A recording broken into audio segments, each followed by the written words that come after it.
matchup of the night, Mark McGwire and Sammy Sosa. Al? Well, you see there right here, Dan, of course, what's at stake is the home run record for 2+ seasons. Mark right now has 2 more than Sammy Sosa, but Sammy Sosa has 2 more home runs on this campaign, this season.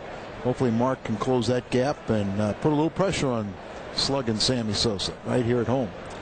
Who will they face tonight? Let's take a look at our Jeep starting pitchers, Kent Boddenfield and Andrew Lorraine. Well, Boddenfield looking for win number 18, and he's had success against the Cubs, 1-0 this year, 3-1 lifetime. Lorraine, who was a non-roster invitee, he had been in the Seattle organization, had reached the major leagues last season, but he is 1-4. His first start for the Cubs, he shut out the Houston Astros, but since that time he's been a struggle. Well, the Cardinals are making their final road trip of the season. Tony La Russa and the Cardinals here in Chicago and Cincinnati, and Jim Riggleman, the manager of the Chicago Cubs in his 5th season here in Chicago, 8th major league season overall. His winning percentage under .500 as the Cardinals and the Cubs get set for game 2 of this 3-game set. Cardinals had a late lineup change in their Southwest Airlines starting lineup. Edgar Renteria will lead things off and play short, followed by Langford and a red-hot Mark McGwire. 5 home runs in his last 7 games. Tatis to follow. He'll bat 4th. Paquette in there. He'll play right tonight. Thomas Howard has the night off. 17 RBIs in the last 15 games for Paquette. Drew Polanco are in there, batting 8th. It's Marcus Jensen. He was inserted in there late. Eli Marrero was supposed to catch. He always catches for Kent Boddenfield. It came up with headaches, so he will not catch tonight. And Kent Boddenfield will bat 9th. And on the mound, it's Andrew Lorraine for Chicago. You see, Lorraine has the 4 basic pitches, but he is really a sinker-slider type pitcher. Left-handers have hit .290, right-handers 293, and 7 home runs. But if he is on, he'll induce a lot of ground balls. He has allowed 12 first-inning runs in his first 8 Cub starts. Andrew was drafted originally by the Angels in the 4th round of the '93 draft. He's been around for a while. Defensively behind him, this is how it reads. Roosevelt Brown in left, Lance Johnson in center, Sammy Sosa in right. Shane Andrews will play 3rd, Jose Nieves at short, Chad Myers at 2nd, Mark Grace at 1st, and behind the plate, Benito Santiago. Big crowd once again here at Wrigley, braving the cold weather in Chicago. They come for 2 people. That's one of them right there, Sammy Sosa, who is looking for number 62. McGwire looking to join Sammy in that 60-60 club. McGwire only 2 back of Sammy after hitting number 59 last night in what was certainly kind of an odd 7th inning as John Lieber had a perfect game, but McGwire broke it up with the solo shot. And those are the umpires for tonight's game and game 2 of this 3-game set in Chicago.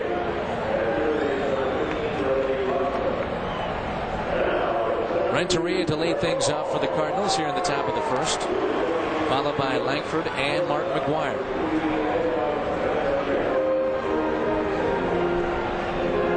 Edgar last night was 1 for 4, had himself an RBI, was part of that big 7th inning, came up a couple of times in the 7th inning for the Cardinals last night.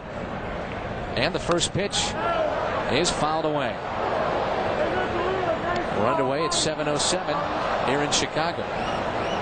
Edgar at 274, 10 homers and 57 RBIs on the season. Played much better in the last month or so, picking up the pace both offensively and defensively. Pops that up down the right field line, giving chase is Grace along with Myers, but that'll find the seats. Edgar's in the hole, 0-2. Lorraine, 27 years of age. You mentioned he started out in the California Angels organization and really was a fast riser through their system out of the University of Stanford. In 93 pitched in A-ball, then 94 started in AAA, was 12-4, and then eventually got to the big leagues with the Angels. That pitch misses inside to Edgar Renteria, the Cardinals shortstop.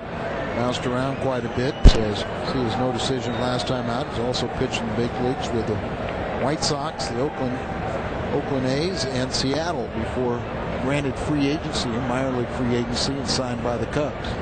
His last victory came in early August 6th against Houston. He beat him 6-0.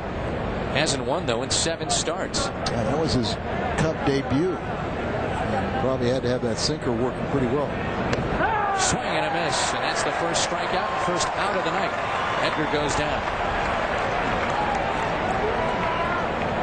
That'll bring in Langford. We see the strikeout of Edgar Renteria. Renteria toward the fastball, just out away from Edgar.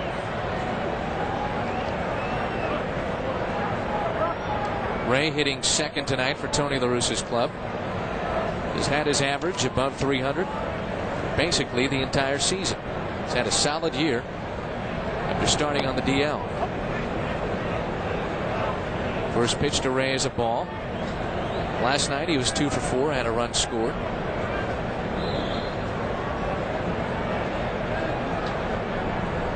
.1-0 pitch.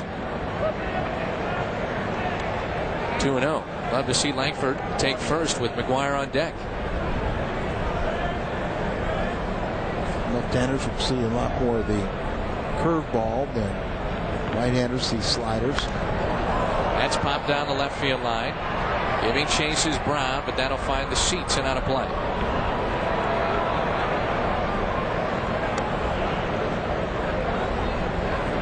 The numbers for Ray Langford here at Wrigley Field.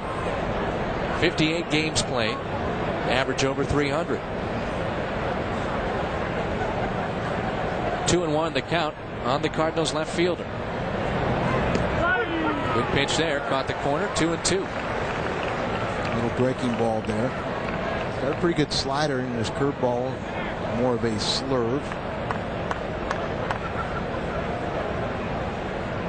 And the 2-2 pitch. Caught the corner. Second strikeout for Andrew Lorraine. Langford goes out. And in steps McGuire, who has 59. He'd love to join Sammy in that 60-60 club. Last night the wind was blowing fiercely from left field to right. Maybe just mildly blowing in a little bit, and expected to probably blowing out tomorrow as things warm up for an afternoon game.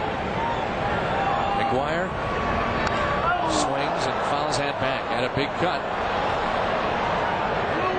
He's at 279. Now has 136 RBIs. Tops in the National League. One better than Sosa. McGuire had 59 home runs. Takes the ball. His career against the Cubs, 23 hits, 16 have left the park. That's pop foul. Pretty good production too. I would say so. 23 hits and 30 RBIs. Yep. Now McGuire's in the hole, 1-2. This is where he really fights off pitches and gets the count back in his favor. Until he gets that pitch to drive. Tatis on deck. Trying to elevate the fastball up. 1-2 pitch to McGuire. Struck him out. Nice start for Andrew Lorraine. He strikes out the side, and that man will come up in the bottom of the first. Through a half inning, no score in Chicago. He set the ballpark record by hitting 35 last season. He has 61. What will he do tonight? He'll hit in the bottom of the first as we take a look at the Southwest Airlines Chicago Cubs starting lineup. Chad Myers to lead things off, the second baseman, followed by Lance Johnson, who led off last night. Then it's Sosa and Grace, and you can see those two have done well against St. Louis and here at Wrigley. Andrews, Brown, Santiago, Nieves, and Lorraine round out the Chicago lineup. On the mound for St. Louis, it's Ken Bodenfield. Well, Bodenfield, like he told us in his own scouting report, throws a fastball, slider, curve, change. He said most hitters would probably find them all average, but it's where he locates them, and his teammates have responded. They've won 20 of his 30 starts. Bodenfield's had success against the Cubs. He's 3-1 lifetime and 1-0 this year with an ERA of 1.35 in 99. Here's Chad Myers, very speedy at the top of the order for Chicago. Big swing and a miss there. He's in the hole, 0-2. And one of the things that Chad was not afraid to do is to drop down a bunt. Great, phenomenal speed. And now 0-2. Tatis, the third baseman, goes back. 0-2 pitch. Popped up, out of play. And it stays 0-2. Love to see Bodenfield get win number 18 here tonight. Have a chance at 19. Wednesday, he had a no decision against the Brewers. And there's his last time out, and of course it's been a little bit of a struggle for Bott in the second half, but He's a gamer. He's going to be out there. Misses on that pitch, and it's 1-2. Real breakthrough year for Bonfield. His career high coming in this season was 5 wins, and there he is looking for number 18. Just misses on the outside corner. First half he was 14-3. Now in the second half, a game under 500 at 3-4. The bullpen never blew a save or blew a lead for him in the first half. He's done a couple in the second half, but he hasn't had quite the same run support or has been as efficient. And now after getting ahead 0-2, count is full. Now the 3-2 pitch. Popped into left. Langford there. Running. Makes the catch. I've said it all year long. He is one of the best defensive left fielders in the game right now. Well, that's right. And Bonfield not happy with that, but he had to throw a strike. And if you throw a strike, you never know. Somebody might turn in a fielding gem, and this was. Not too many left fielders going to make that play. And Ray has played exceptional left field all season long. And I think now he would prefer to stay in left field. Those 3 errors, I'll guarantee you, were in the first month of the season. Yep. When Ray was not running as well as he is now, and even adjusting a little bit to left field after so many years in center. And now I think this is where he'll permanently will play. Lance Johnson hits it to short. Renteria quickly up with it. 2 up and 2 down. After a fine defensive play, a pitcher usually kind of settles down a little bit and get an easy out. And here we go again. It's Sammy Sosa stepping to the plate. Sosa, 61 home runs. McGuire struck out the first time up. And the top of the first.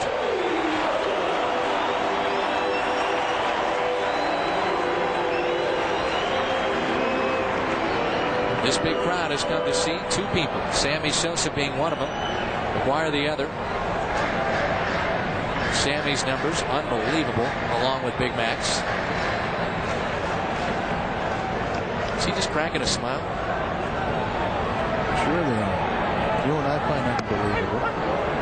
These 2 great sluggers have combined for 120 home runs this year. You know how many times pitchers have knocked them off the plate or hit them?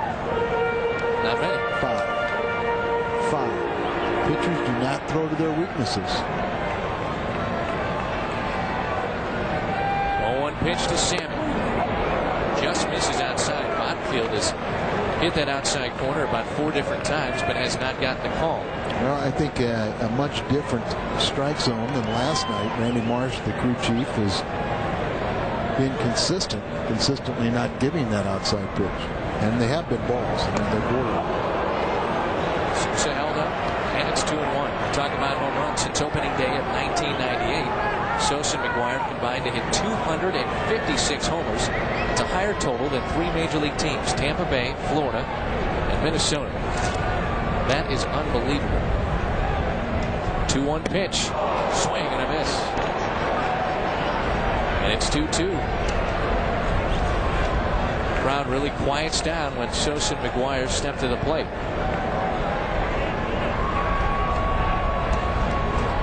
The Cubs are at 60-90, 60 wins. Sosa, 61 home runs. That is incredible. It is. Next pitch, fouled straight back. Bonfield is going right at Sammy Sosa. Said that they would, and this is something that, as a competitor, you want to face prolific home run guys. You want to say that I'm better than they are this given at bat. Challenge people. 2-2 pitch to Sosa. Swing and a miss, and the 2 sluggers have struck out. McGuire in the top of the first, and now Sosa in the bottom of the first. Bonfield a 1-2-3 inning. After 1, no score in Chicago. Great taste of Bud Light. It's a big hit with fans everywhere because it won't fill you up and never lets you down, so make it a Bud Light. Mark McGuire tonight 0 for 1 with the strikeout. Same for Sammy Sosa. They are both 0 for 1, but a lot more action coming up later in this game between those 2. Move to the top of the second, no score. A 1-2-3 inning for Andrew Lorraine. He struck out the side in the first. He'll deal with Tatis, Paquette, and J.D. Drew. If anybody can reach, then Polanco. Big swing and a miss by Fernando, who has 29 home runs on the season. Needs just one more home run to become the 13th player in Redbirds history to hit 30 in a season. That is quite a feat. The great franchise of the St. Louis Cardinals. 0-1 to Fernando is high and tight. And it's 1-1. 29 home runs are the most by a Cardinals third sacker since 1960 when Kenny Boyer hit 32. Tatis has had success here at Wrigley against the Chicago Cubs. Love to add to those numbers right here. He's in the hole now, 1-2. Way out in front. Good thing there's a screen in front of the Cubs dugout. Hit that screen, or maybe Billy Williams. Marty McDermott extracting a ball from the teeth. Not a pretty sight. No. 1-2 pitch, misses outside. It's 2-2. Everybody talks about what Tatis has done at the plate. At one point, he was errorless in 31 straight games. And he does get to a lot of baseballs. He has good range. It's now a full count.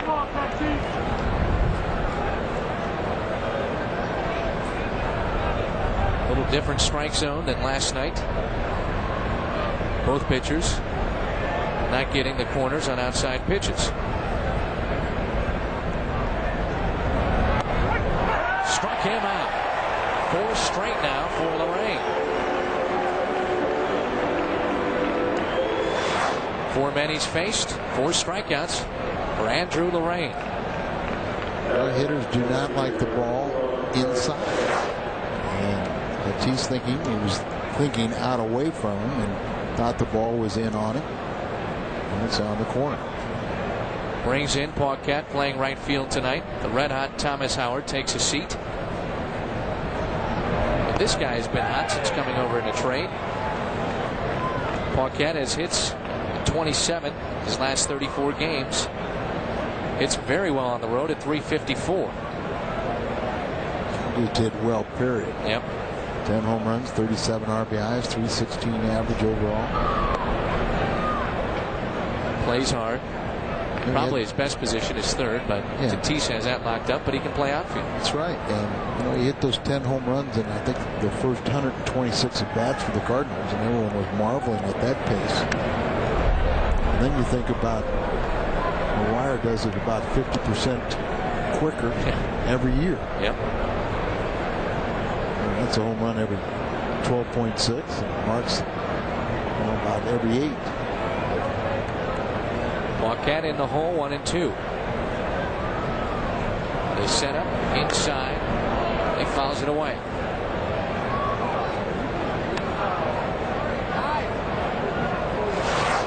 Plays very solid and has a very compact swing. Well, he's well spread apart, and that's by design. He doesn't want to have a shorter stride. In order to keep that stride from being shorter, he's more spread apart. And keeps his foundation, keeps him from out lunging on the ball. 2-2 now on the Cardinal right fielder. And he is consistent. In August, hit 300. Now in September at 339. 7 of the 10 home runs have been at Busch Stadium, but he does hit for average a little bit better on the road. Sticks the bat out, pulls that ball into the seats. I was talking with Mike Easler the other day about Paquette. He said even better than McGuire maybe is the way that this guy puts the bat on the ball. He absolutely loves watching Paquette hit. It's one of his favorite guys to work with. Well, and he started raving about him from the day one he showed up with the ball club. And we all know that McGuire strikes out an awful lot. So there's your difference. Yep. This guy has the ability to fight off some pitches like the last one. He's going to strike out his share, but he is maturing as a hitter. And but Mike Easler said this guy can hit just by the first batting practice session he saw. 2-2 on Craig Paquette. With 1 out here in the top of the second. just misses on the outside corner. That was a strike last night, but not tonight. Lorraine has been perfect before punch outs, the 4-man he's faced, but he's thrown a lot of pitches in doing so. It's gone deep in the count with 3 of the 4 hitters he's seen. 3-2 pitch. Fouled away again by Paquette. Nothing real fancy about it, but what he has been doing is pitching on both sides of the plate. He's gotten a lot of mileage in pitching in. There's Marty McDermott. Not about how he's trying to work in a changeup. He went through a little period where he lost that pitch or the feel for it. Full count, the 3-2. Popped into left. Brown giving chase along with Johnson. Brown. Johnson wants it. Called him off at the last minute. Brown got out of the way and Johnson made the play right in front of the ivy. It's kind of odd because you see the left fielder calling for it, but once the center fielder takes charge, and so Roosevelt Brown gave way, and it really truly is the center fielder's job, the more veteran, and let Lance take charge there. Brings in J.D. Drew. Shane Andrews even with the bag at third. And J.D. has picked up the pace as of late. A home run last night. A couple RBIs. It was a 2-run shot. Now has 38 RBIs on the season, and his average has been hovering now at about 250. Has it at 243. The 0-1 pitch. J.D. had a home run over the weekend. Has those home run totals up. All things considered, his power number's not too bad as far as home runs are concerned. Missed an awful lot of time beginning of the season. Had an awful start to the '99 campaign.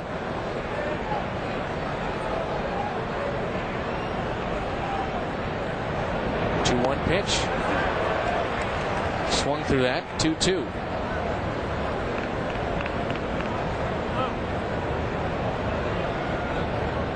I think we're going to see a much different J.D. Drew. I think he's going to have a better feeling about the pitchers. Going to have a better feeling about himself next year. Slices that into left. Brown there giving chase and makes the play. He was slicing away from him towards the line, and he made the play. Andrew Lorraine has seen 6 hitters, retired all 6, has 4 strikeouts removed to the bottom of the second. It was a ball, and the 1-0 is now 2-0. Mark Grace, another solid year for the Chicago Cubs, average over 300. He has hit at least 308 of his 11 big league seasons. Lays off that one, and it's 3-0. 250 hitter against Kent Bodenfield, former teammate of Bodenfield's, and that's a strike. 3-1. I don't really think you can even describe Kent Bodenfield as the same type of pitcher as he was with the Cubs. That's hit into center. J.D. to his right and puts it away. It's not even close. Bodenfield was like a lot of young pitchers, kind of searching, trying to find out what kind of guy he is. Everyone has a power mentality, but hitters with these lighter bats, much quicker bat speed, you got to be more careful with them now, so you really determine what type of guy you are. And as he says, a lot of pitching coaches have taught him the mechanics, but Dave Duncan taught him how to set up hitters and get them out. Here's Shane Andrews, the former Expo, who's found a home now with the Chicago Cubs. With the Expos, he batted .181. In 8 games since joining the Cubs, he has batted at .296. Showed some pop. He pops that up into left. Langford battling the wind. Puts it away for the second out in the bottom of the second. Don't forget our preseason special of Blues hockey. Tomorrow night at 7:30 on Fox Sports Net Midwest, we sit down with Al McInnes, the Norris Trophy winner from a year ago, head coach Joel Quenneville. Bernie Federko is part of it, the Blues all-time leading scorer. So if you're a hockey fan, tune in tomorrow at 7:30 for a preseason St. Louis Blues special. I imagine you did a lot of work on that special. I know the guy that hosted it. Yourself? Yes. Oh. I know his dad. I know him too. He's in the booth with me. Yeah. I drug him to Chicago. I didn't realize how young you are that you had to bring your dad up here. Come on now. What did I say about it when I met your dad yesterday? What did I think? Couldn't believe how young he was. I couldn't believe how young he was. Thank goodness he can't hear this. His ego would be inflated. You can't believe. Here's Roosevelt Brown, the left fielder for the Chicago Cubs. Jim Riggleman has got to see what some of these young guys can do, and this is one of them. Yeah, and it's a tough chore because you really commend him for taking his approach with his status up in the air. That he's saying, I want to see what the young kids can do. I'm sure there's one theory too. He and Ed Lynch, the general manager here, are very, very close friends. If Ed Lynch fires Jim Riggleman, you only get one shot of firing one manager. Yep. And if things aren't turned around next year, then Ed Lynch is the next one to go. There's Ed Lynch. What's your gut feeling? Will Riggleman be back? Well, the thing about it here is kind of unique because the press is not on him, the fans are not on Jim Riggleman. They know that he's an outstanding manager, and I think they realize that they did not make changes because it was a wild card team last year in postseason play, but this club got old very quickly. Riggleman guided them to postseason play, as you mentioned, now a year ago. First time since '89. But this is all about what have you done for me lately. And of course, as I mentioned, Riggleman and Lynch are very close friends. Lynch was a major league pitcher. Also, he has a law degree and a finance degree. So, that's pretty good criteria for being general manager. 2-2. There's so much more than just the one individual. You have to have a whole host of valuable assets, people to determine, to evaluate talent, to recommend, to do this, to do that. But it also takes that farm system. It takes the free agency. It takes scouting department. Ground ball right side. Polanco is there to McGuire. Another 1-2-3 inning for Kent Bonfield. We move to the third. Placido Polanco will lead things off. And the Chicago Cubs. Take a look at the Pizza Hut division standings in the NL Central.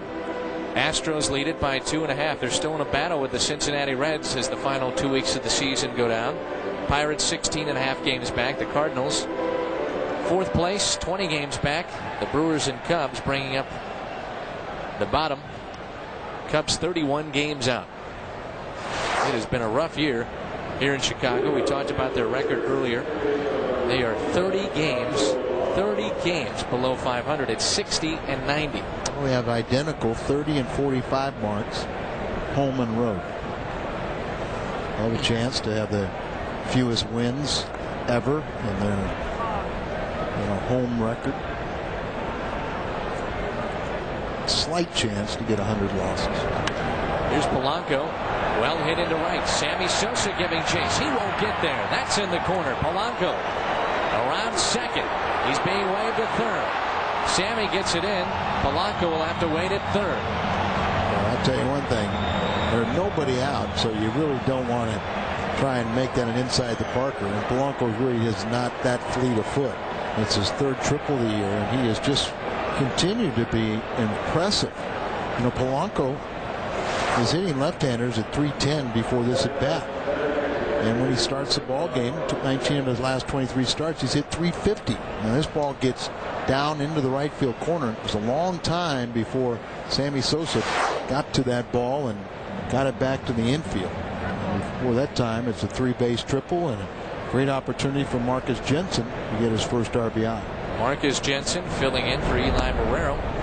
Marrero was supposed to play tonight, came up with headaches. Occasionally he'll come up with migraine headaches. That may have been the case tonight. Yes, it was. So Jensen gets the start. He was 1 for 4 last night. I knew about the migraines and talked to Barry Weinberg. He said it's very iffy and it doesn't look good. And that was about 45 minutes before the game. So it's an great opportunity for Marcus Jensen to show what he can do. Now it's going to be interesting in spring training.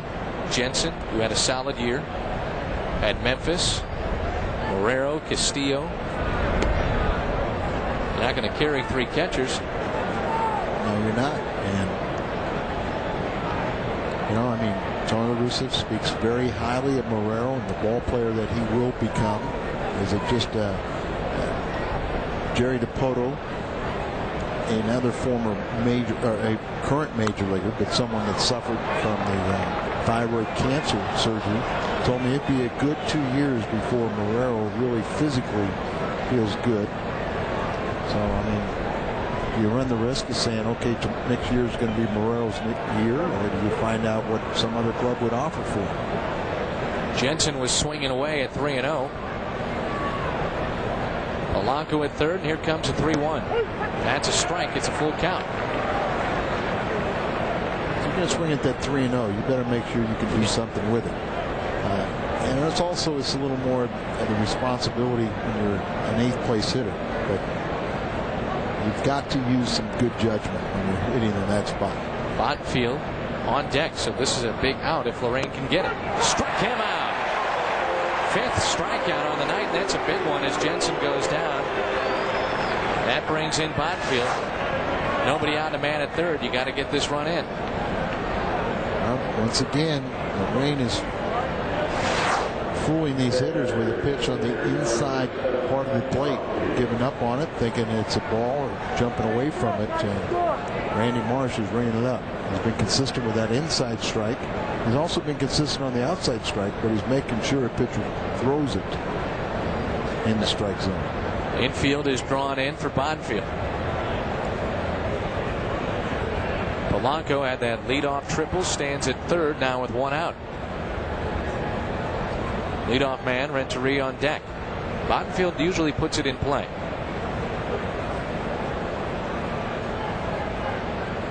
Trying to pick up his 18th win. Puts that in play. Puts a charge in it. In left. Brown can't get to it. Over his head. Bottenfield on his way to second. Now he'll retreat back to the infield. Ball gets away, and that's why the Cubs are 30 games below 500. Bottenfield takes the extra base. Here come the boos, and the Cardinals are on top 1-0. As a pitcher, and I'm talking about not Bottenfield at the plate, but as a pitcher on the mound, and you're not sure whether a squeeze could be on, you better give your good giddy up. You better make a good pitch. Bottenfield very much under control, just laces this ball over the head of Brown. Bottenfield was going to go, but he got the ball back in quickly, so he started to go back to first base, so it probably just ruled a single and an error, E7, but the big RBI. Polanco did a great job. Now when you see he starts to come down the line, but now the line drive, you go back and tag up. You go back and tag up. You do not come down that line thinking it's going to get down. You tag up because if it's caught, you can score, and it was scored a single, E7, and RBI for Bottenfield. 5th RBI in the season for Kent. Has himself a 1-0 lead. This is Renteria. Takes a ball. And it's 1-1. First time up, Edgar struck out back in the first. The first error of the year for Brown and 129th on the season for the Cubs. Renteria 274. He'd love to drive in. Kent Bottenfield make it 2-0. Well, they really bunch Renteria in the outfield. Tremendous amount of room down the left field line, even the right field line, but especially in left field. Play him a little bit, shade him a little bit to right. Langford on deck. 1-1 the count to Edgar.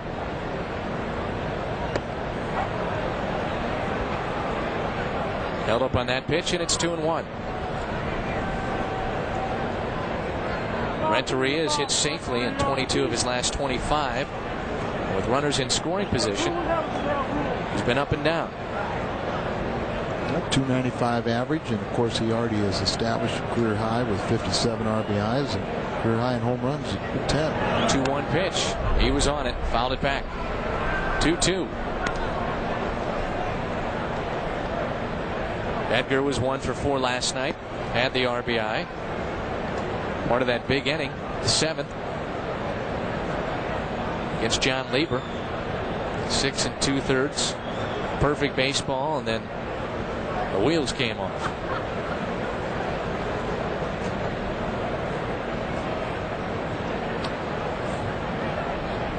Two-two pitch. Now full count.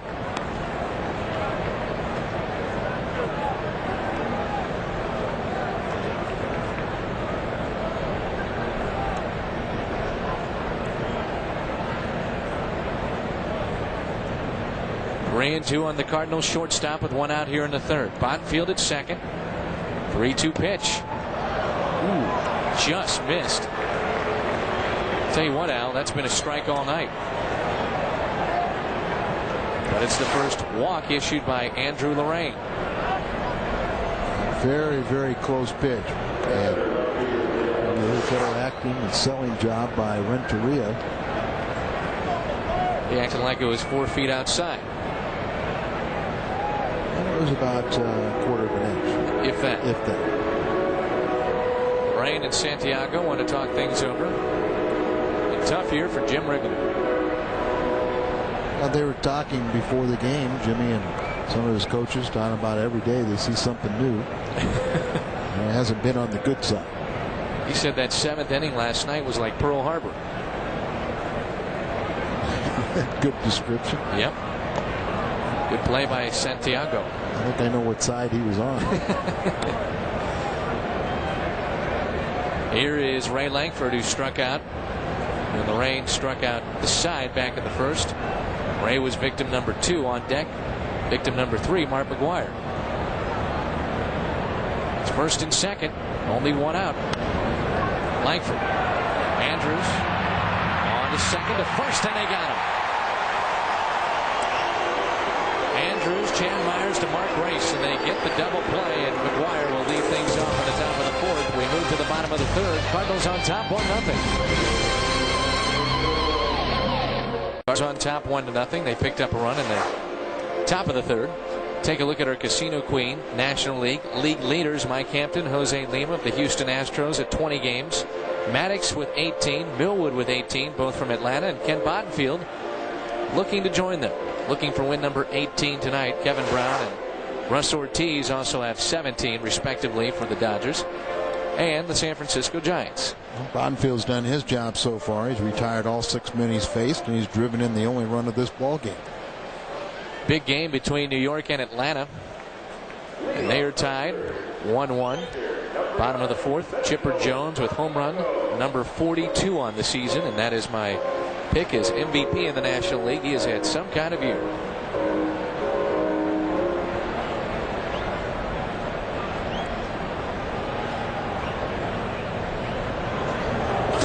We even have hallway cam. You want this?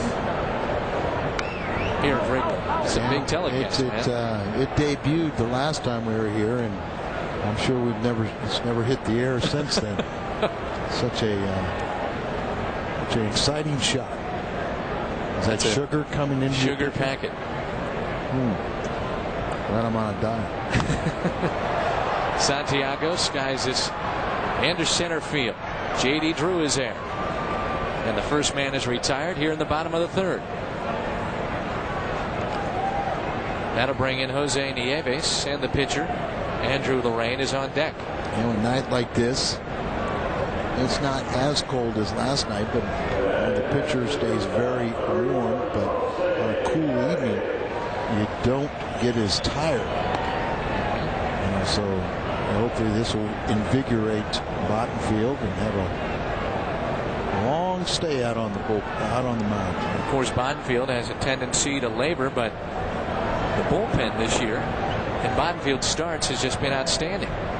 Really helped him get to those 17 victories. If memory serves me right, they did not blow a lead for Boddenfield the first half and only 2 on the year. Yeah, I think you're right. Not all starters can say that. Boddenfield looking to become the Cards' second 18-game winner in the 1990s. Andy Bennis. Yeah, Andy Bennis did it back In '96, he was 18-10. Remember, he got off to such a bad start and then rattled off a bunch of wins. Finished up at 18-10. What was he, 1-5 or 1-6? I thought it might have been 1-7. Maybe that was it. Cardinal baseball on Fox Sports Net Midwest is brought to you in part by Aflac, insuring over 40 million people worldwide.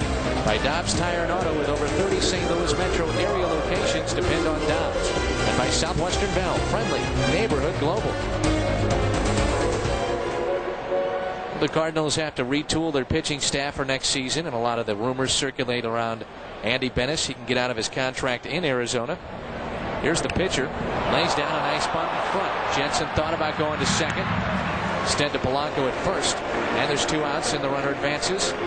That's Nieves at second. Well, the rain almost deadened the ball too much, or it didn't get far enough out in front of home plate. But the rule of thumb is you have to get an out. And Marcus Jensen just did not feel it was worth the risk. There you see the perfect form and deadening the ball. Doesn't reach the grass. He looked to second, but you have to get it out. And if you question at all whether you're going to get that out, the lead runner at second base, you've got to go to first. So Lorraine did his job. Brings in the leadoff man with Nieves at second. This is Chad Myers. Flied out to left his first time up. He's 0 for 1. Average of 219. It's a guy that can play second, can play outfield, but one of the guys that Jim Riggleman has to figure out whether he can play anywhere next season. They've got a lot of decisions on the veterans here. They really do. And Morandini, Blauser appear to be gone. Santiago. And Gary Gaetti. Gaetti, definitely. It's interesting. Gaetti wants to play one more season, and he'd like to do it with the Minnesota Twins. Yeah, I thought it was real interesting because when we were here in April, he was talking about maybe announcing his retirement on May 1st.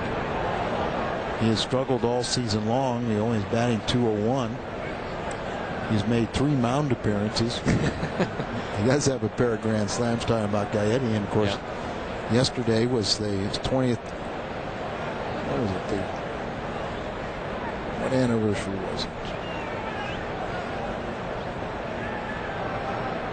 It was 18 years ago yesterday. He broke in with a home run against Charlie Huff. Charlie Huff, yeah, his major league debut. Yep. And he went on to hit 360 and needs 2 more appearances for 2,500. That's quite a feat. I believe only 40 players or 39 players. I think he'd be the 40th. Okay. Yeah, to become the 40th player. I've really enjoyed visiting with him. And of course, and he needs knee surgery. Yeah. That just misses outside. When he was in St. Louis, he was a lot of fun to be around. Good guy. And he's had a terrific. There he is. There's a G-man. He's had a great career, and he initially was going to have that knee surgery tomorrow, but he's postponed that, trying to get at least 2 more plate appearances.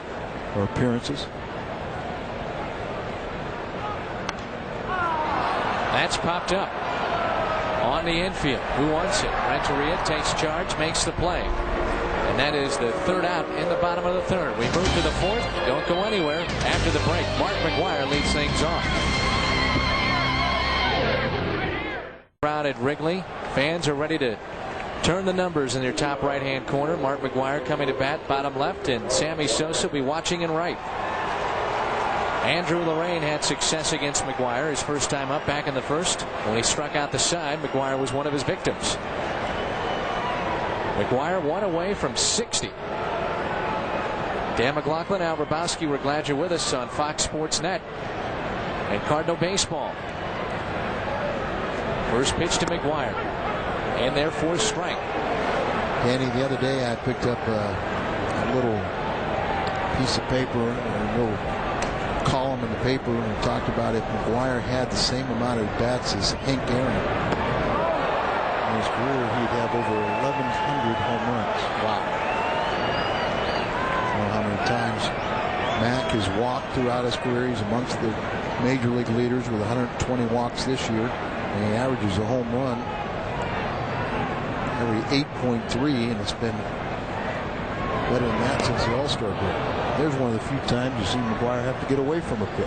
These two guys, you still have never seen a home run hitter that likes to get jammed. They like to get their arms extended, and yet McGuire's only been hit twice and Sosa 3 times this year. 1-2 pitch to McGuire. This is outside, and it's 2-2. I'm not saying that you try and hit guys, but you know, if you're trying to pitch somebody up and in, and you don't want to leave it middle half in where it can be hit for a home run. 2-2 pitch. Now full count. Well, let's see if Lorraine goes after him. Gives him something to hit with Tatis on deck. Sosa looking on. He's ahead by 2. The 3-2 pitch. He walked him. And McGuire 0-2, but we see it all the time. Al McGuire gets in the hole, but fights his way back to a 2-2 to 3-2. Then he either walks or drills the baseball. Well, a lot of times that's because every pitcher will give you a pitch to hit, and if you're patient and see a high number of pitches per at bat, that percentage of you getting that pitch is high. You make good pitches to almost any hitter, you're going to get them out. The rain is issued now. 2 walks in this game. Leadoff man McGuire's aboard, and here's Tatis, who struck out back in the second.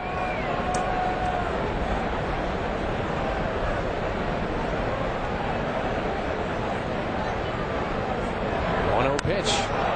It's a shot in the left and a base hit for Fernando Tatis. McGuire stops at second, and the first 2 men are aboard.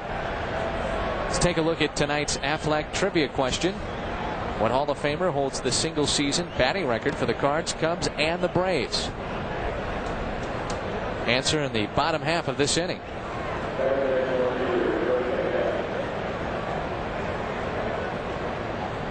Usually chime in by this time. Yeah. I have an idea who it is, but you know, it's just hard to think that this great Hall of Famer would play for the Cubs. First and second now here in the 4th, and here's Craig Paquette to strike on the outside corner. Paquette flied out deep to center his first time up. His average is at .314. One of the 5 positions that Paquette has started games at this year for the Cardinals. That Hall of Famer was his primary position.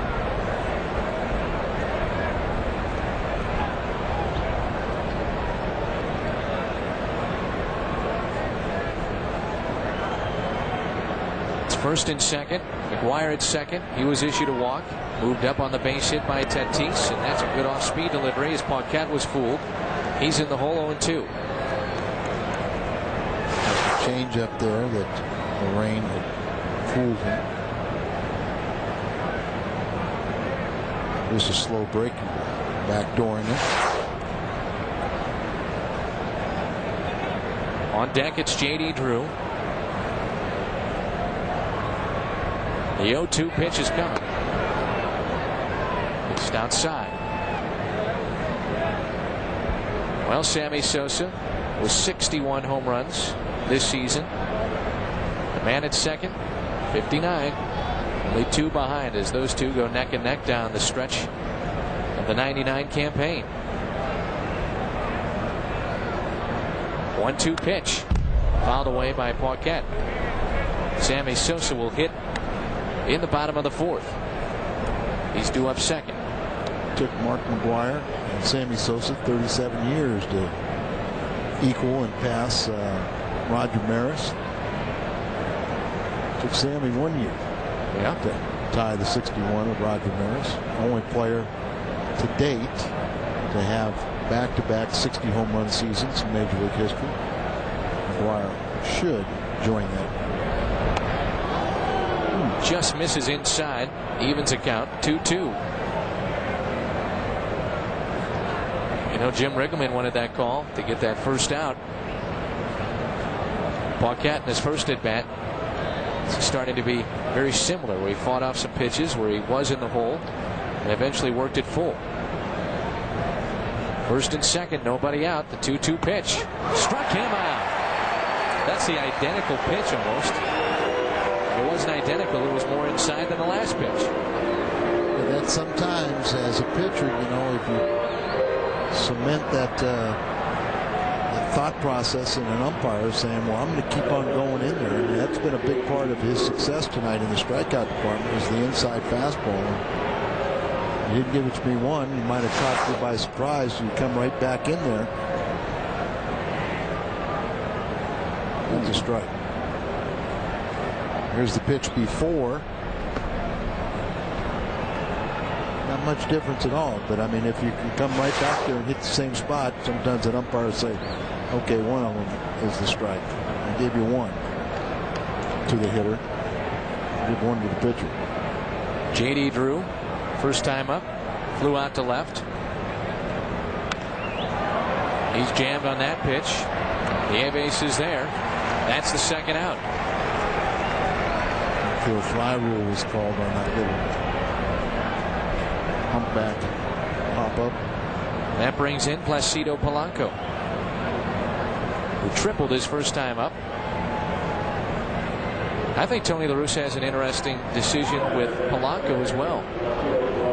He sent down a couple of times this year, but Al, every time we've seen him in the lineup, the guy produces for the most part. I mean, and Tony's even acknowledged I've made it very tough on him.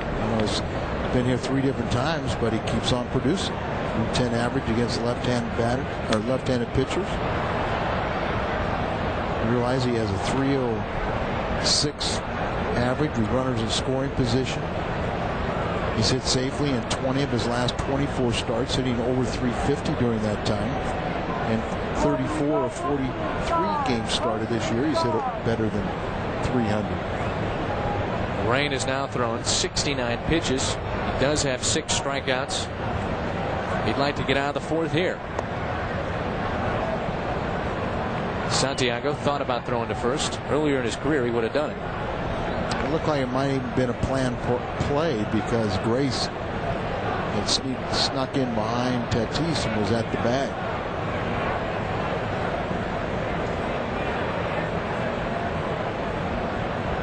One and one the count on Placido Polanco.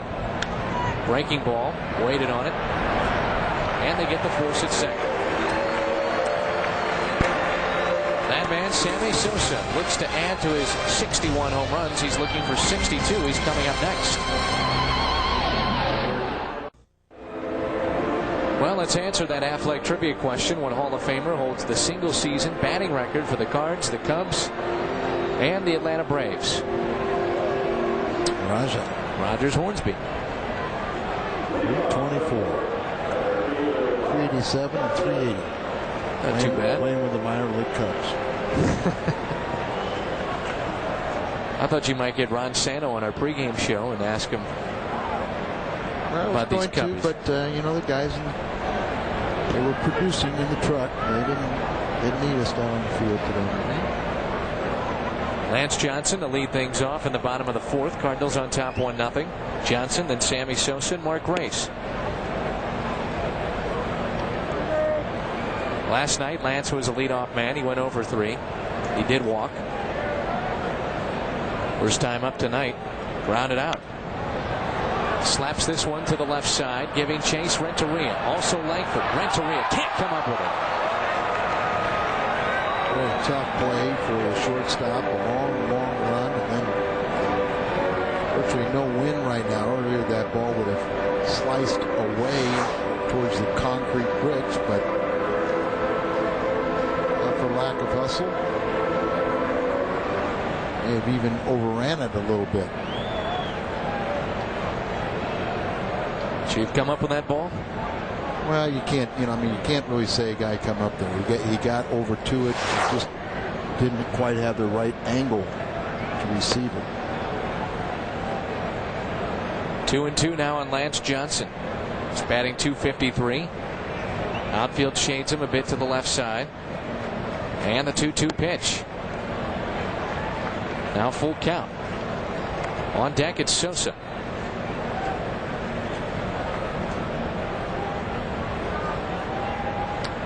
3-2 pitch. Hit to the right side. McGuire there. Flips to Bonfield. That's the first out. So Sosa come up with nobody aboard.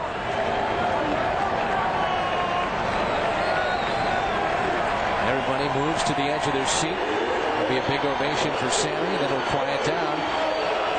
Sammy at 61. McGuire at 59. Sammy has 33 Wrigley Field homers. He's the first guy to hit 25 or more homers in the friendly confines in 4 different seasons. Just the 5th major leaguer to have at least 150 home runs in the last 3 years. Joining Babe Ruth, Jimmy Fox, Mark McGuire, and Ken Griffiths Jr. Here's a first pitch to Sosa. That's a ball inside. Last time 2 players finished 1-2 in the National League homer race in consecutive seasons was back in 1983, 1984. Mike Schmidt hit a league high 40. Dale Murphy of Atlanta finished second with 36. And in 84, they are both tied atop the list at 36 home runs. First time up, Sammy struck out. Back a good 20 years ago, 36 was like 50 plus today. Mike Schmidt even made a quote recently. He says, 20, 30 years from now, I'm going to be embarrassed just to say that I was, perennial 30 home run guy. Yep. 2-0 pitch to Sosa. Now 3-0.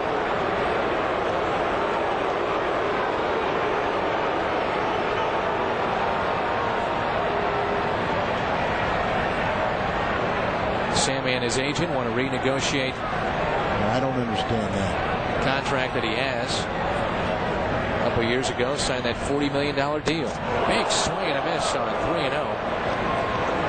I do not understand why players want to renegotiate the contract. He's talking about making $12 to $15 million a year if they do renegotiate. Yeah, but he's also making $8 million in endorsements.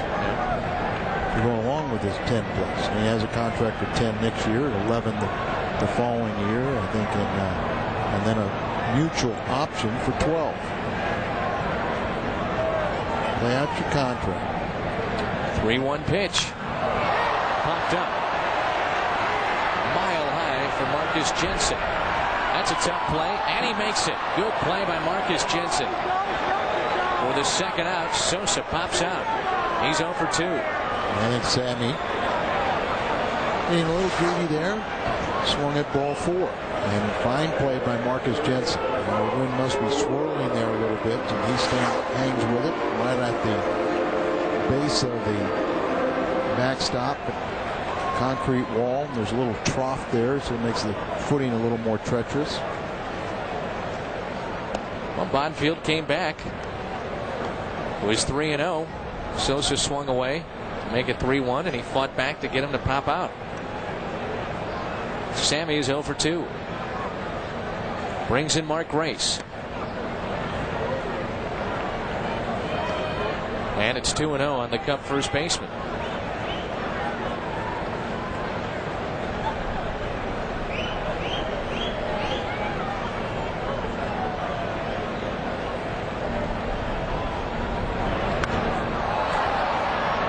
Skied into right center. J.D. Drew is there, and he puts it away. And does the Cubs in. Sammy Sosa 0 for 2. They move to the 5th. St. Louis on top. Cardinals cruise January 23rd through the 30th. Join Joe McEwing, Mark Lamping, the Cardinal president, our good buddy Al Rabowski. On that cruise, call Altair Travel for more information to make your reservation. 968-9600 or 800-844-5598. For more information about the Cardinals cruise. Danny, along with the names that you mentioned, the Paquettes, the Krause Shores are going to be joining. Be some more dignitaries from the Cardinal family. There's a shot by the Cardinal catcher, Marcus Jensen. That's going to roll to the wall. Jensen can run a little bit. Round first, he'll head into second with a stand-up double to lead off the 5th inning for St. Louis. Marcus is 1 for 2 now. When you look at it, it's the low end of the order that's given Lorraine the most problems. Set up away, catches a little bit more of the middle of the plate, slices it down in the right field corner, much similar to where Polanco got his triple. And as he's rounding the bases, now you see him halfway. He'll pick up his third base coach, and with the leadoff double here, you don't want to try and stretch it. One of the cardinal rules is you never make the first out of an inning at third base. So Jensen stands at second. Leadoff double, that brings in Bonfield, who has an RBI and the lone RBI of this game. It's 1-0 St. Louis in the fifth. You would assume right here it's going to be a sacrifice situation, and you see Andrews is trying. They're going to try and get the lead runner. Grace is also in at first. Bonfield squares, pulls back, throw back down to Santiago by Santiago. The shortstop Nieves tried to sneak in and was really out of position when the rain threw. Now you'll see him kind of sneak in here. There's the daylight, and for been a perfect pickoff opportunity. And you really should never have thrown that ball to home plate when you have your shortstop out of position. Bonfield squares. He pulled the bat back. They'll ask for an appeal play. And they got it. He offered, they said. I thought he did also. Evens it count at 1-1. Kind of jabbed at it and then pulled it back. It's a tough bunting situation. You have a very aggressive first baseman in Grace. Then the way they're jockeying with Jensen, it's a tough running play for that runner out at second. It's all designed to throw out the lead runner, or the runner. Santiago again down at second, but Jensen is back safely. Bonfield did offer that, so it's 1-2. Did not look comfortable on that bunt attempt. He has a 1-0 lead because of his bat, but right now he has a great opportunity to help himself, and then he's got one more opportunity. Victory on deck. A pitcher way ahead. He doesn't have to throw a strike here. But he gets it down. Jensen on his way to third. He'll get there. Good job by Bonfield. On the 1-2 pitch, he lays down the sack. I just don't understand that thinking. You have a 1 ball, 2 strike count on it. Why throw a strike? And the easiest pitch to bunt is a breaking ball. That's what he did. Good job by Bonfield. Just dead in the baseball. And Marcus Jensen was able to move up. He's now at third, with only 1 out here in the fifth. And Renteria will try to add to this Cardinal lead. Field drawn in again, which is an advantage to the hitter.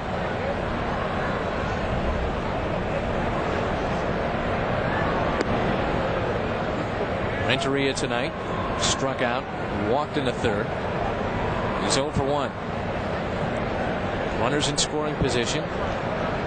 Hitting above 290, nearly 300. He's at 295. A 1-0 pitch. Now 2-0. The ball hit to the outfield is a sure RBI. Edgar has hit safely in 22 of his last 25 starts. Like to make it 23 of 26 right here. Jensen at third. Fouls it away. And it's 2-1. Edgar with runners in scoring position, batting .295, and as a team, the Cardinals still exceptional at .290. As you can see, the infield is drawn in. Outfield shades Renteria a little bit to the right side. On deck, it's Langford. With 1 out here, Edgar can make it a 2-run lead. 2-1 pitch. Now 3-1.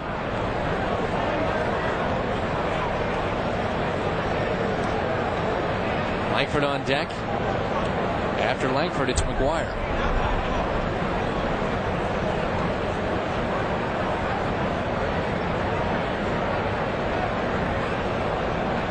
The rain is set. Here comes a 3-1 pitch to Edgar Renteria. Sticks the bat out, slices it down the right field line, but foul. It's now full count. The Cardinals shortstop. that defensive swing, but it keeps you up there. It's where you got to get that run home. Bonfield has got a chance to be a 20-game winner. 3 starts left, including this one. Got to win them all. Yes, he does. But he could do it. 3-2 pitch. And he walked him. That brings up Langford. Edgar walks for the second time tonight. Brings in Ray Langford. Jimmy Riegelman's pitcher got a double play ball off the bat of Langford back in the 3rd inning. That's what he asked for here in the 5th. Langford needs to extend the inning for McGuire. Action in the Chicago bullpen here in the 5th. Scott Sanders down there throwing.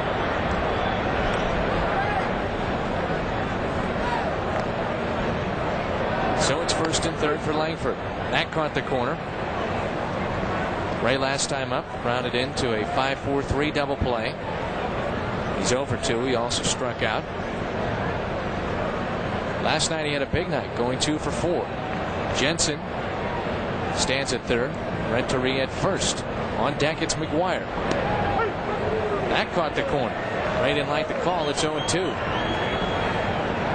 A couple tough pitches to Ray Langford. He must not know about Ray Langford's 21 career home runs versus the Cubs, or the fact that he's tied with Jim Bottomley for 4th place in the Cardinals all-time home run race. The 0-2 pitch. Gave something to hit, and that's a base hit. It's now 2-0. Round second goes Renteria. He'll wind up at 3rd. That brings up McGuire with 1st and 3rd and only 1 out. And the Cardinals have themselves a 2-0 lead. It's a bad 0-2 pitch to Langford, and he picks up the base hit. He painted 2 pitches in the outside corner, and then he leaves something in the middle of the plate for Ray to pick up a 62nd RBI. It shouldn't happen that way. You make 2 pitches, you get yourself in great location to where you don't have to throw another strike, and then you make the one carelessly in the middle of the plate. Cardinals pick up their 2nd run, and now a slow walk by Jim Riegelman. See if he's going to go immediately to Scott Sanders. And yes, he is. So that's going to be all for the left-hander, Andrew Lorraine. This is our Southwestern Bell called to the bullpen. Scott Sanders, the right-hander, will enter the game, and he'll face that man, Mark McGuire. McGuire looking for 60 when we come back. McGuire has a pair sitting out there. Renteria at 3rd, Langford at 1st. Big Mac coming to the plate. All Sammy can do is watch. Mark McGuire looks to hit number 60. Had 59 last night, looking for number 60 tonight. And he'll face Scott Sanders, the new pitcher for Chicago, right-hander. Scott can throw hard, but he's been bouncing around a long time. Look at it. Right at 100 innings. He's allowed 111 innings pitched. He's probably wearing down a little bit as he's allowed 25 earned runs in his last 23 appearances during 27 and a 3rd innings. So. You know, Al, we talked a lot about Sosa and the 60-60 club, and Mark will get there. Maybe even on this at bat, but he's a homer away from averaging 60 over the last 4 seasons. First pitch to McGuire is upstairs.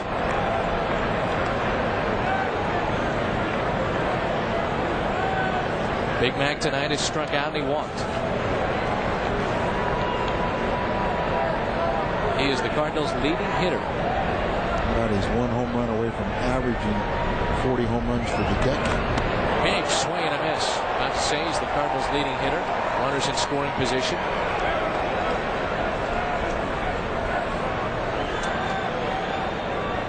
Every time he hits a home run, he edges closer to passing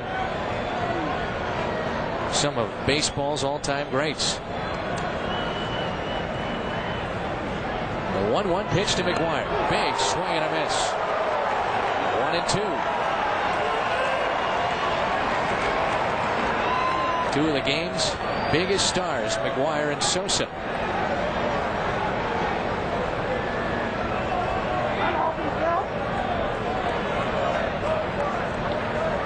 Sanders from Hannibal, Missouri. So he's going to throw a fastball off the plate.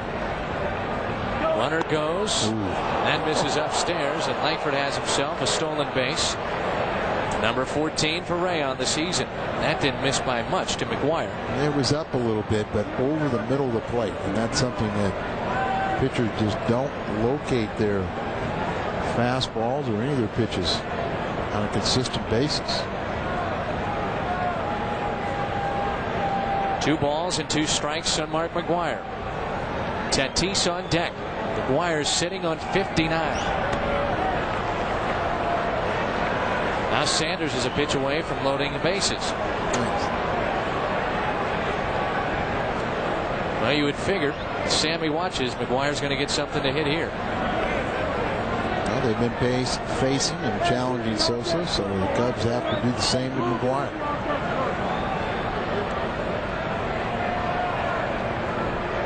Three and 2 the count on McGuire. Here it comes. Shot into center. Lance Johnson is there. That was a bullet. Tagging up at third and scoring is Edgar Renteria, and it's now 3-0 St. Louis on top. Another RBI from McGuire. That's number 137. He has the RBI lead. 3-0 St. Louis. Just did not elevate that ball, but you accurately described the bullet. It's another valuable run in. The Cardinals take a 3-0 lead. See where it was, belt high in the middle of the plate. He just didn't get underneath it to elevate it. He would have had to hit it out of dead center field, but it was good enough for an RBI. It's had 2 now. Here is Tatis. Has a single tonight. He's also struck out. He's 1 for 2. Talk about home runs. He's 1 away from 30.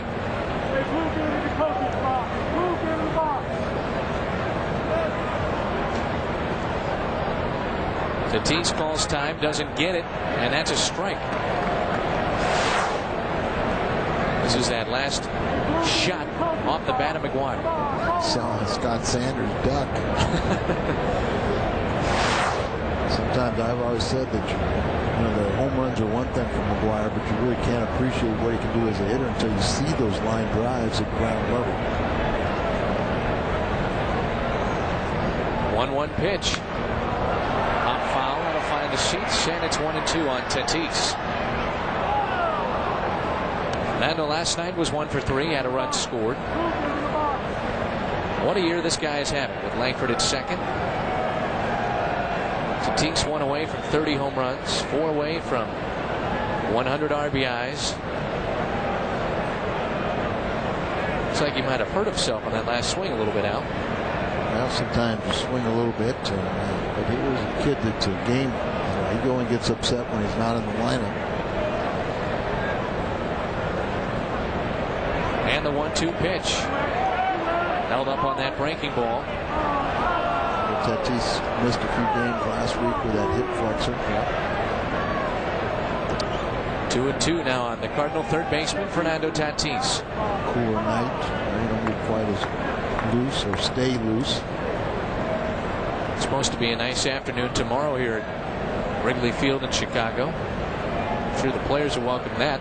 Warmer temperatures. 2-2 pitch. Sticks the bat out, hits it into right. Sosa, though, is there. And he puts it away. That's the third out. Here in the top of the 5th, but the Cardinals get a couple. And they lead this one 3-0. Shane Andrews will lead things off in the bottom of the 5th. Dizzy and Paul Dean shut out the Dodgers in a twin bill at Ebbets Field. Dizzy threw a 3-hit shutout. And Paul threw the no-hitter.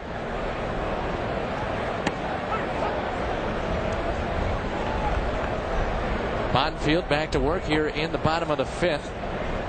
He'll face Shane Andrews, Roosevelt Brown, and the catcher Benito Santiago. And Andrews is in the hole, 0-2. He has a hit streak on the line. Came in tonight with a 6-game hit streak.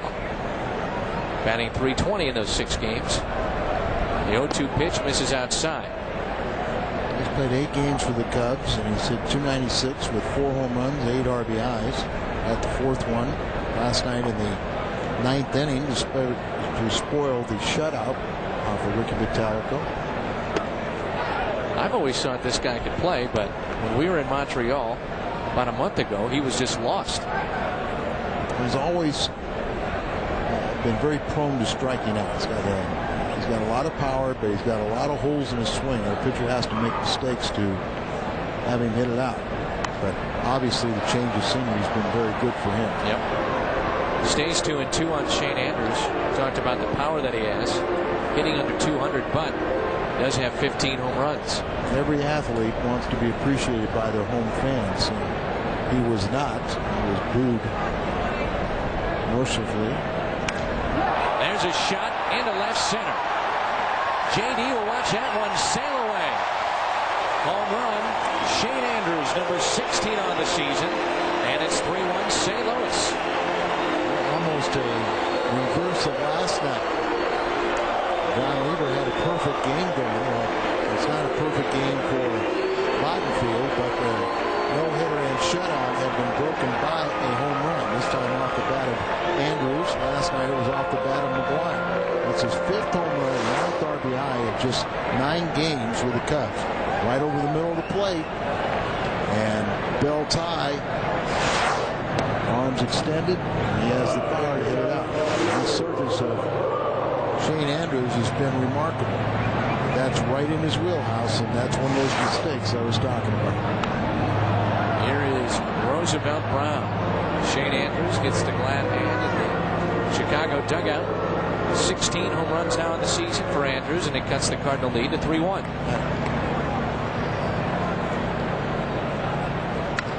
There's a shot right at second. Polanco bobbles, stays with it, and that's the first out. We're in the bottom of the 5th. That was hit right on the button. You just hope that Bottenfield isn't laboring here in the 5th, having given up that home run to Shane Andrews. And that last pitch was hit very hard off the bat of Roosevelt Brown, but luckily right at Polanco. Well, that's why it was so surprising last night with John Lieber after the home run to McGuire. He was self-destructive. Went on to give up 5 more hits, and then Rodney Myers gave up 3 more. 2 more, where the Cardinals had 8 consecutive hits, all with 2 outs, all after a perfect game. And arguably, you could say Lieber retired 20 batters or 21 because he got Renteria twice. That's right. In the first inning, there by Grace. Benito Santiago pops that foul, and it's 1-1. Santiago tonight, flying out to center. He's 0 for 1.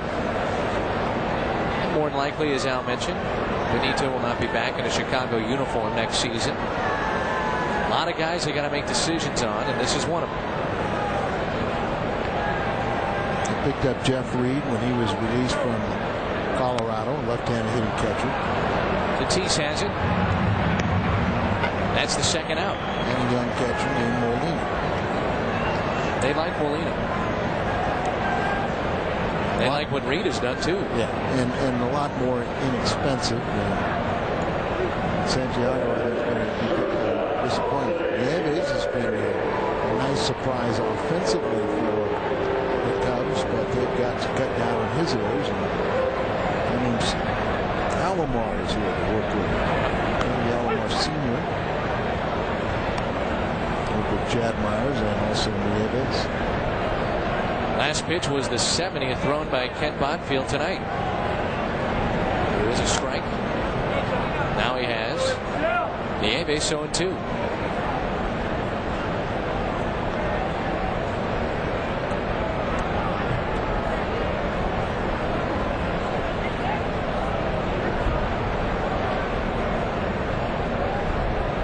Pitch coming.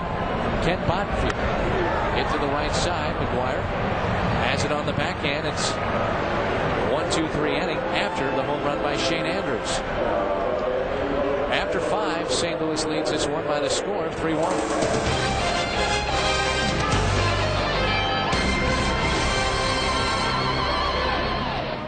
Airlines. When fares so low, you have the freedom to go places. Fly Southwest, the official airline of the St. Louis Cardinals. By Auto Tire, home of bottom line pricing, and by your St. Louis area Jeep dealers. It's my fastball up there. Big enough to do the billboards over. The end of the year career was as big as the moon. Big as a beach ball. Well, I guess when it got to where managers were embarrassed to put me out there, and hitters thought that that's how big it was. Yeah, that was it.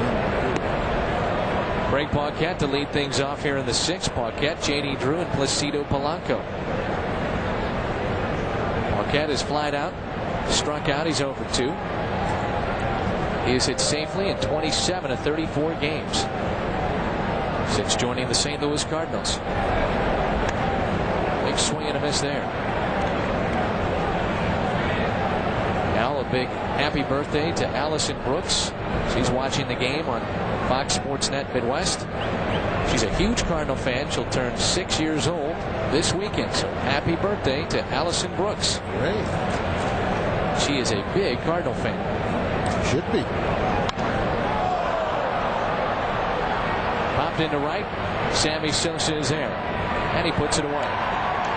And Ruth Jones of Washington, Missouri are here, along with Georgia Linneman, Chesterfield, Missouri. Also got a nice little note from Terry Eel and John and Ray Alsop. Of course, they want to say hello to everyone back in St. Charles, St. Peter's, St. Louis, buy them all Budweiser.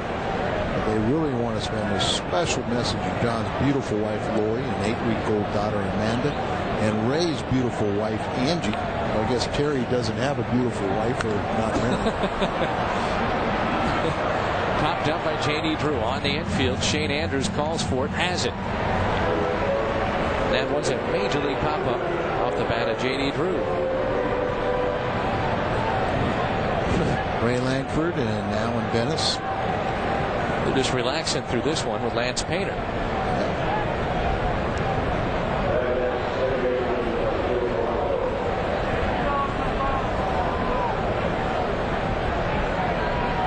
Forgot to mention, Allison Brooks is also a big fan of Cardinals Tonight, I hear. Really? Yeah. Huge fan of the pregame show. Tapes it every time. Hey. Tapes it right before bedtime. She doesn't watch cartoons in the morning. She gets caught up with Cardinals Tonight. We only have 2 more shows to go. She's in school. 6. Yeah.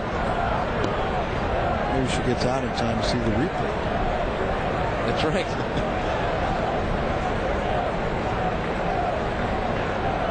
Here's Polanco.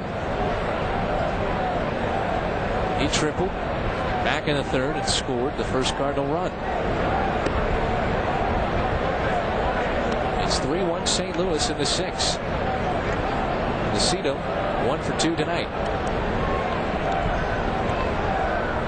Always liked Scott Sanders, from Hannibal, Missouri.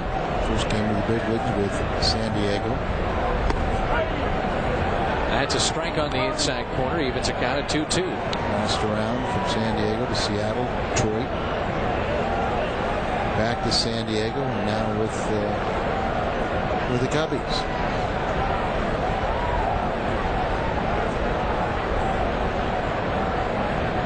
And the 2-2 pitch is upstairs. Full count. On deck, the Cardinal catcher tonight, Marcus Jensen. In case you're wondering, that is not sandpaper on the back of his glove.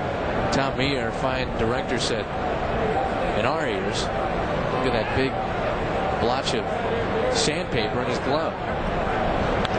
There's a shot, but right at Shane Andrews. He knocks it down, gets up, throws, and got him.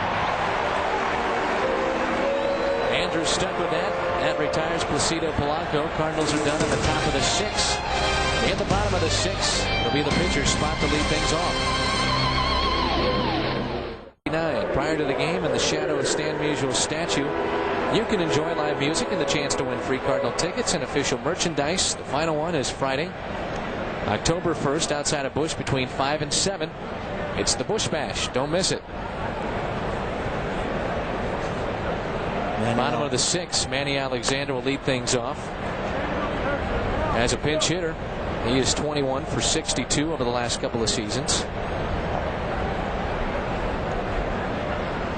Kent Bonfield working in the 6th and looking for victory number 18 on the season. Alexander's in the hole 0-2.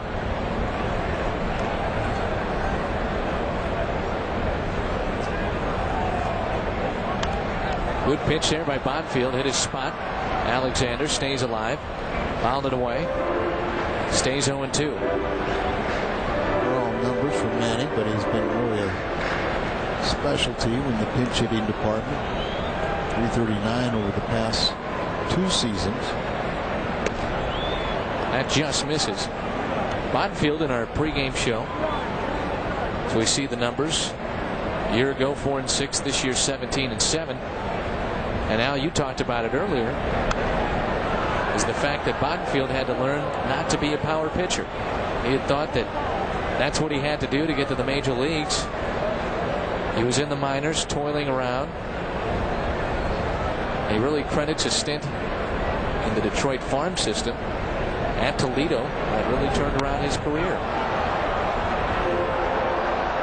Well, Jerry Adair at that time, he was very upset about the fact that he did not stick with the Detroit Tigers. Got sent down to Toledo, but he made the most of that time. He sat next to the pitching coach. He really worked on a lot of things, some of the mental aspects of the game. Other people provided some of the mechanics of pitching. But he said Dave Duncan really kind of gave him the final piece of the puzzle and how to set up hitters and get hitters out. One of the things that he said while in Toledo, that in his mind he was only a couple of starts away from just hanging it all up.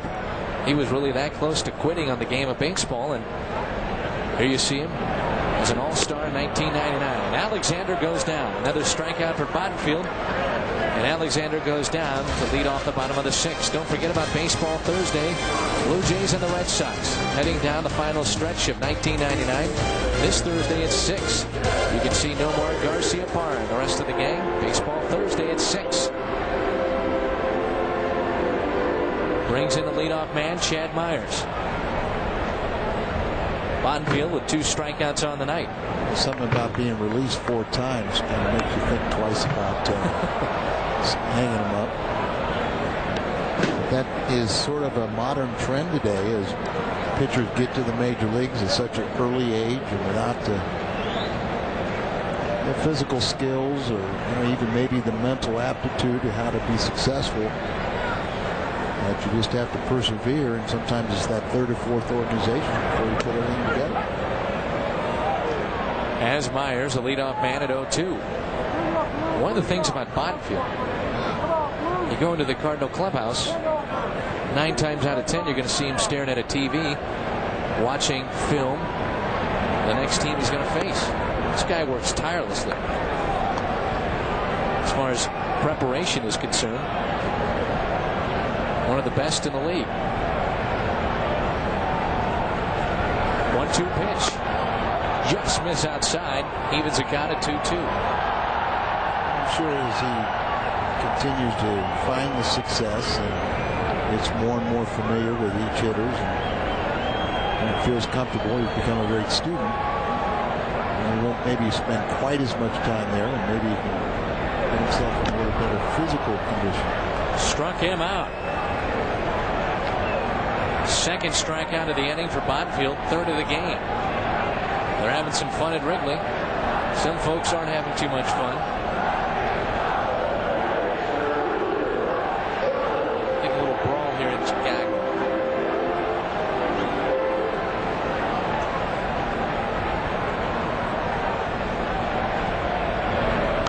Friendly confines of Wrigley. Supposed to be a friendly confines. Oh, they are the friendly confines. I'd be upset too if I was a Cubs fan. Johnson. You know, they do tape Jerry Springer. Al here in Chicago. Because you're a big fan of that show. Sure.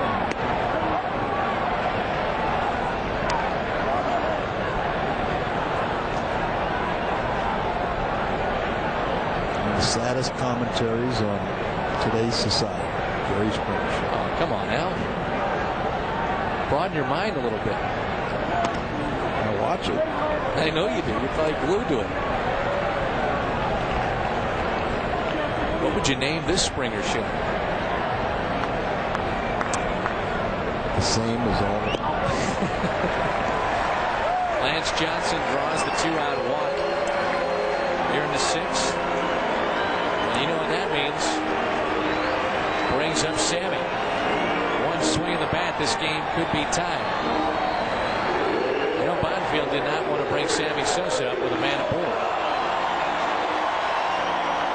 Two ways of looking at it. Yeah. After you retire, you say, well, let's keep on going. Maybe he'd be the final out of the 9th inning for the Cubs. That'd be fitting. Yes, it would. Sammy tonight, 0 for 2 with a pop out and a strikeout. Sammy is at 61 home runs on the season. Skies that into right, off the end of the bat. Coming hard as Paquette puts it away. You're right, Al. Paquette catches the fly ball off the bat of Sammy Sosa. After 6, it's 3-1 St. Louis.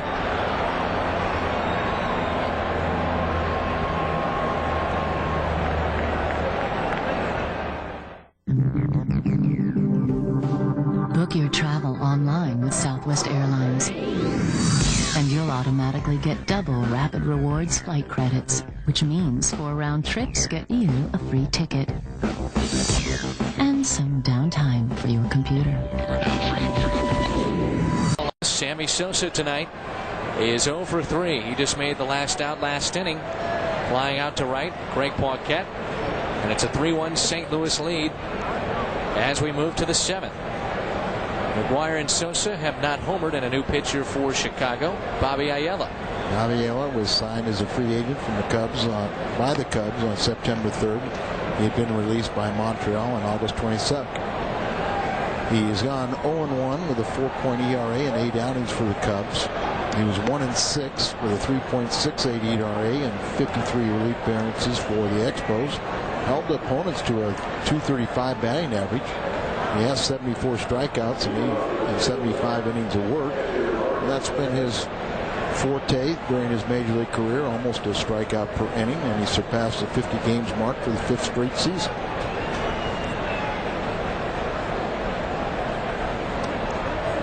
Marcus Jensen, Kent Bottenfield, Edgar Renteria in the top of the 7th for St. Louis. The Cardinals have the lead 3-1, trying to take the second game of this 3-game set. Last night they were winners 7-2, and they exploded in the 7th inning. Let's see if they can do it again here tonight. Bobby's now 30 years of age. Bounced around a little bit. Yes, he has. Cincinnati, Seattle, Montreal, now the Cubs. Started playing pro ball in '88. Marcus Jensen has a double. Run scored tonight. Cardinal catcher filling in for Marrero. Marrero was a late scratch in tonight's game because of migraine headaches. Jensen has filled in and done well. 2-0 the count on the Cardinal catcher. 2-0 pitch. Catches the corner, 2-1.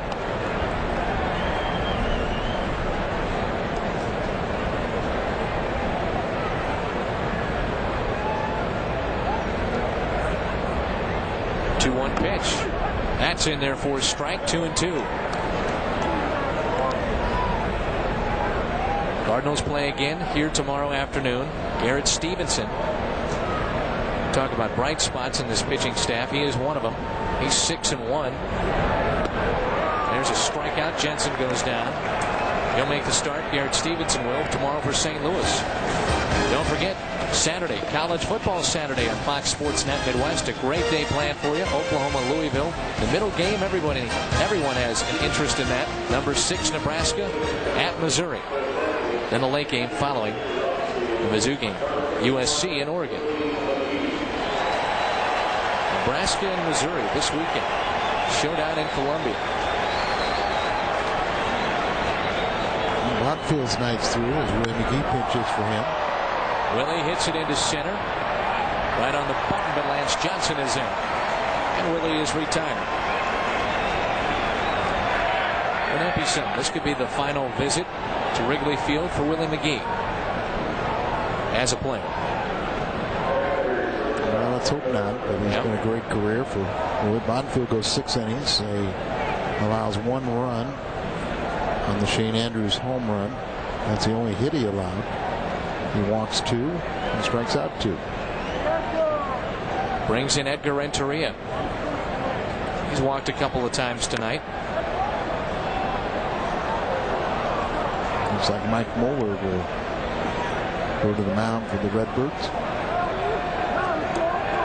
You have a gut feeling on what Willie's going to do next season? I say retire or play for the Giants. Yeah. I talked to him about a month ago, and just didn't seem like he was going to come back to St. Louis, but if at all, it was going to be with the Giants and Dusty Baker. Mike Moeller warming up for St. Louis.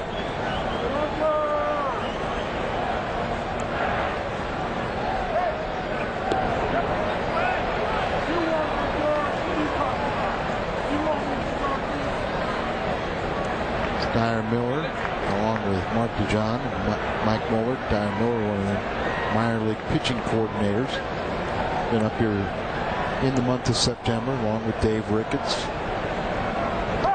1-2 pitch. Edgar sticks the bat out into shallow left. Nieves is in. The Cardinals are retired a 1-2-3 inning here in the 7th. Our score after 6.5 innings of play. St. Louis on top 3-1. Now for a look at what's coming up on Fox Sports News after the game. Let's go to the Fox Network Center. National Car Rental. Cottonfield 3-1. St. Louis on top here in the 7th. Mark Grace to lead things off for Chicago. Evens accounted 1-1. It'll be Grace, Shane Andrews, Roosevelt Brown.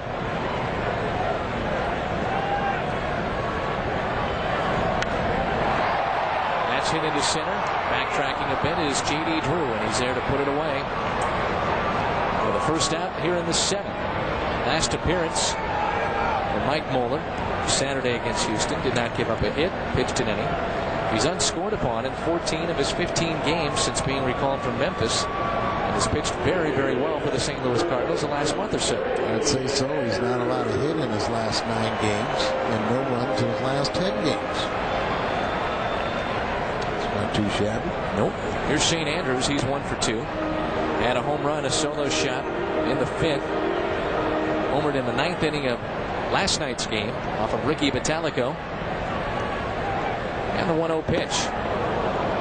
Good off-speed delivery by Moeller. That seems to be the pitch, Al, that he's really had success with in the last month and a half or so. Well, when he got sent down to the minor leagues, he wasn't a happy camper, but he went down there and got a chance to work out some of his problems.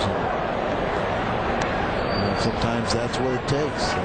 Go down there, and what he was used to was, and look at the difference.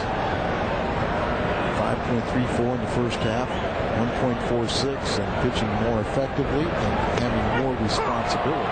There's a strikeout for Mike Moeller.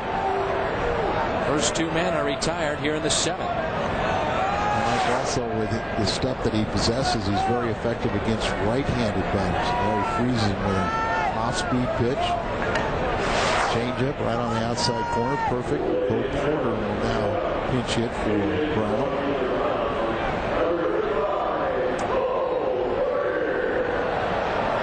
Bo Porter will pinch hit. He appeared last night. 2 for 13. 15 games this season for Chicago. 2 outs. First pitch by Moeller here in the bottom of the 7th. There's a ball. Porter hitting 154. No homers, no RBIs.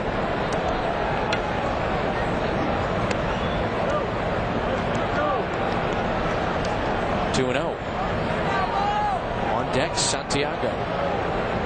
Porter in 111 games at Iowa hit 292, 24 doubles, 27 home runs. Little guy,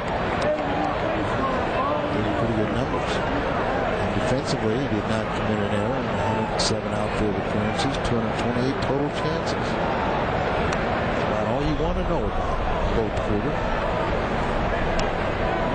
Now 2-2. Bonfield is in line for the victory. Bullpen can hang on.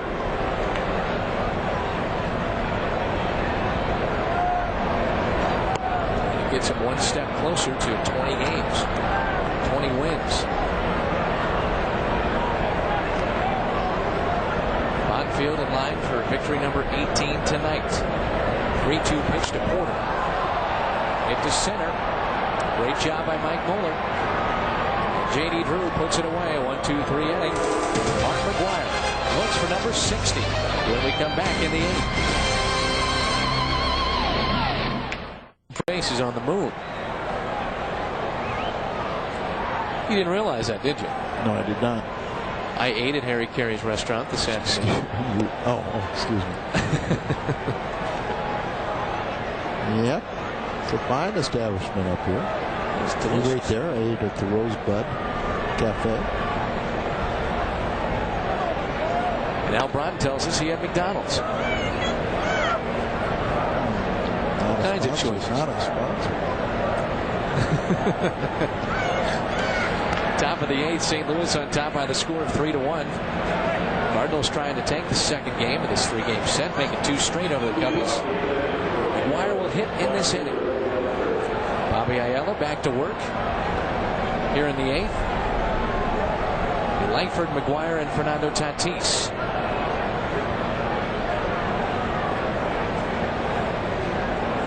That would be a dream home to some. I think we're getting the subliminal message of how thirsty Tommy is. I think so. Langford skies us down the left field line, giving chase is Bo Porter, who stays in the game, taking over for Roosevelt Brown and left. That pop fly found the seats. Yep, Tom is getting to that point. Late in the ball game, thinking about celebrating the Cardinal victory. And you're not? Celebrate or do something with my sorrows, one way or the other. Either way, it'll involve Budweiser. Better believe.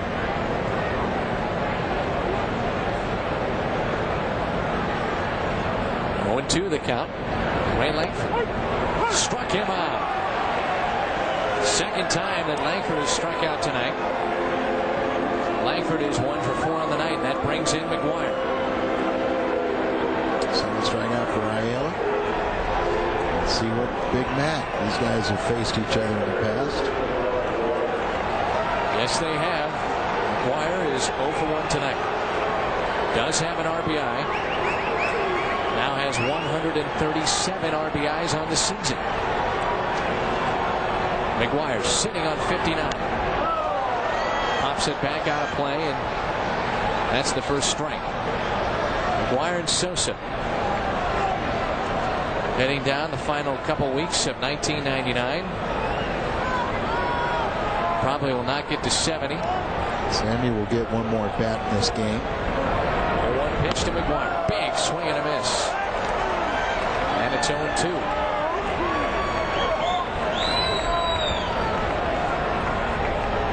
Sammy's the 6th scheduled hitter for the Cubs, and they have 2 more frames. So the 0-2 pitch upstairs, and it's 1-2. Cardinals would have to have a big rally for McGwire to come to the plate again. 1-2 pitch. Struck him out. McGwire strikes out for the second time tonight. And he's still at 59. Well, he's got a good right there. You've often seen McGwire's go after a pitch that far out of the strike zone. A lot of people in red head for the exits. Brings in Tatis. 1 for 3 tonight with a single. Atlanta has gotten a second home run from Chipper Jones to take a 2-run lead. And bottom of the 8th inning, he's still batting.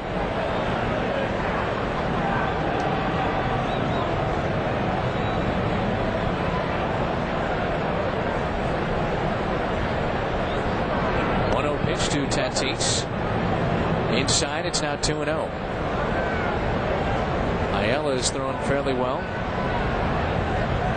especially in this inning. A couple of strikeouts. Langford and McGwire. That's well hit into left field. He's done it. Number 30 for Fernando Tatis. He is the 13th player in Redbirds history to hit 30 in a season. Number 30 for Tatis. 97 RBIs. And I'll tell you one thing, some of those home runs now are starting to lengthen out too. But when you hit 30 home runs, that's at a different plateau. I mean, that puts you in bona fide home run hitter. And look at that ball. Goes to be away, comes back. Fernando Grajales, and this wasn't a cheapie. That looked like it went past the building. Woof. And I mean, he is powerfully built. I mean, he launched that ball. That's a Sosa McGuire shot. So he does it. He gets to 30. Way to go, Fernando.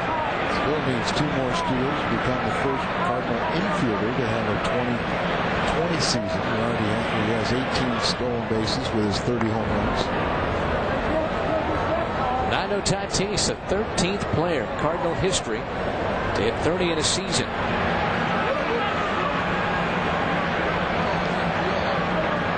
Who would have thought 30 home runs out of Fernando Tatis in 1999? Wow.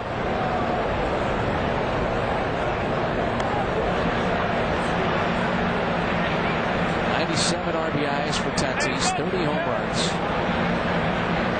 He's been around 300 all season long. And we all knew that, or thought that those numbers were reachable. We just didn't think it was going to be the season. Paquette skies this one into center. Lance Johnson is there. That's the third out in the top of the 8th. But Tatis is added to this Cardinal lead.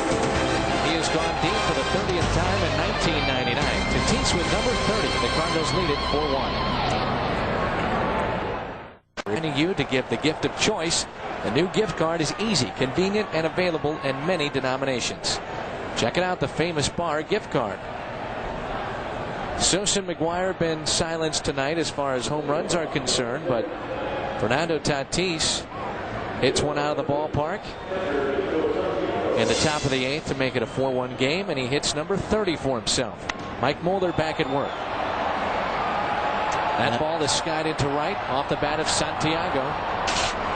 Paquette is there. The home run by Tatis was the 180th home run of the year for the Cardinals, and the Cubs have hit 178 on the season. 21st time in Redbirds history that a Cardinal has hit 30 in one season,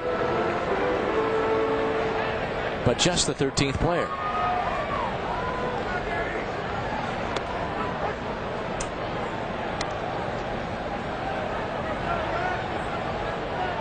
Timeout is called as the ball is on the out in the outfield. Santiago out down 4-1, swings at the first pitch here in the 8th and flies out. That brings in Jose Nieves. Well, I still do not understand why guys do those things. I think late in the ball game, the rule of thumb that most of us all believe in is that you take a first pitch strike. Shut down the right field line. That ball is fair. Paquette handles the can perfectly. Gets it back in. Nieves throws in there safely. Paquette played it perfectly, but Nieves was running hard the entire time and has himself a one-out double here in the 8th. Paquette did play that ball extremely well.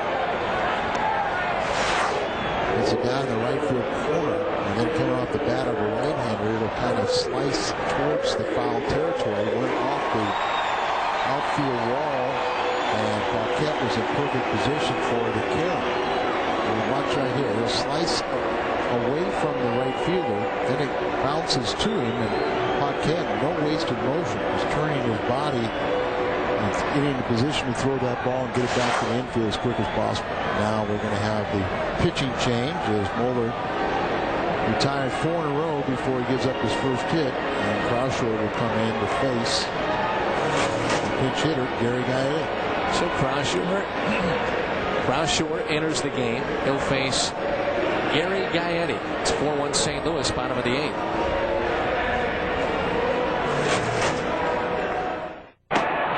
Catch the excitement on Fox Sports Net.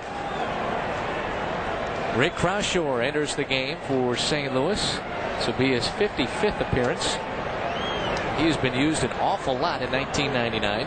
It's been kind of an up and down year for Rick, and he'll face Gary Gaetti in this is appearance number 2,499 for Gary Gaetti. Yesterday was Gary's 18th anniversary of his Major League debut, and of course he's gone on 9 home runs this year, but 360 in his career. He has a record, a Major League record, of the most home runs of a player that hit a home run in his first Major League at bat. There's a shot up the left field line. That ball is fair. And the A base around third. He will score. Gary Gaetti trots into second with an RBI double. And 1 out here in the 8th. And it's 4-2. St. Louis on top. And Gary Gaetti trades places with Nieves and gets a little bit closer to a comeback win for the Cubs. One very alarming statistic for Crawshaw, and he's running out of gas as he comes down to the close of 99, is that he has not fared very well. He has only retired 31 of 55 first batters. Not a good ratio when you have men on base. And Crawshaw, who has really struggled of late, has allowed 15 runs and 5 home runs in his last 12 games, taking losses in 3 of those contests and blowing 4 saves. Just when you thought he was going to turn the corner and become the closer or just a perennial outstanding setup man, is when he's gone into this rough stretch. I know Rick Crawshaw would not like it if he made excuses for him, because he'll tell you when he's pitching poorly, but we were talking off the air, Al, this bullpen has just been used so much. In 1999, Crawshaw, one of the primary guys out of the bullpen, this is his 55th appearance this season. That's an awful lot. You know, I mean, it's not so many, but but when you have so many guys that have that amount, it just magnifies the fact that even Bottenfield, who's going for his 18th win, Glenn Allen Hill will step in here, just a terrific pinch hitter, and a guy that can go long ball with the best of them, is that you don't have that innings eater, the guy that gives a day off to most of the guys in the bullpen. Talk about Sosa tying it with one swing of the bat. This guy can do it as well. He has some power. He has 8 pinch homers as a Cub, the most in club history.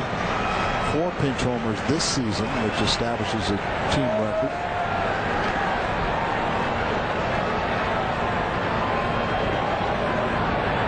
One pitch. Catches the outside corner. 0-2. See if Crawshaw can set up the screwball and get the strikeout here. Rick has a high-octane fastball, but many times he's just a thrower. He hasn't learned to spot the ball, and now time is called. Ball back behind home plate, now retrieved by the ball girl. You have to hit spots. These major league hitters are so quick that you're just throwing gas and throwing it over the middle of the plate to hurt you. That's hit to short. Renteria comes up. That's the second out. So a dangerous man in Glenn Allen Hill is retired. That brings up Lance Johnson. Sosa on deck.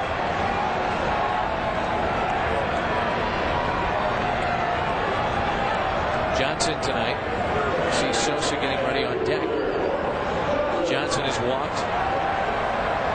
Grounded out a couple of times. He's 0 for 2.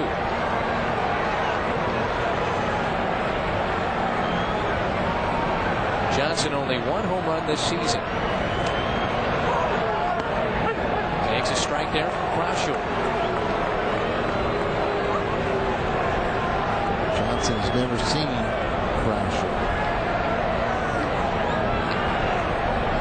And the 0-1 pitch. Sliced foul. Crawshaw has it. It's 0-2. The point being is now he's never seen Crawshaw's best weapon. 0-2.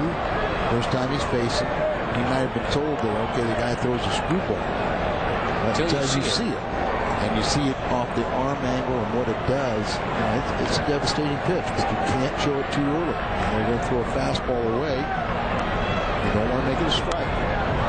It's almost too good. 0-2. Croushore with that screwball against left-handers. If you haven't seen it, it's on. Jump out of their shoes.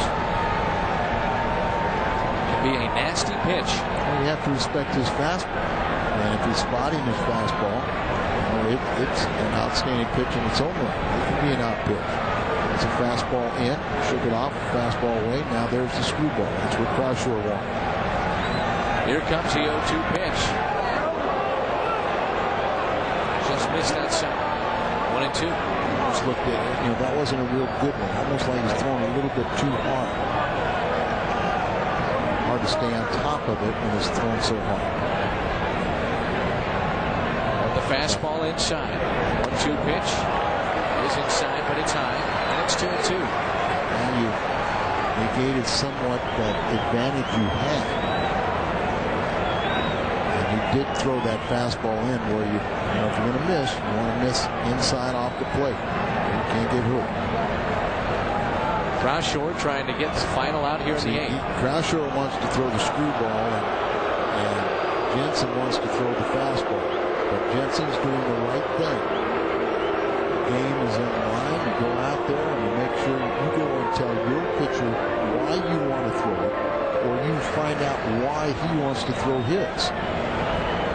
You never want a pitcher to throw a pitch half-heartedly, because I'll guarantee you they'll wish he wanted it back. It looks like Jensen convinced him why he wants to throw the fastball. And it's hit in right.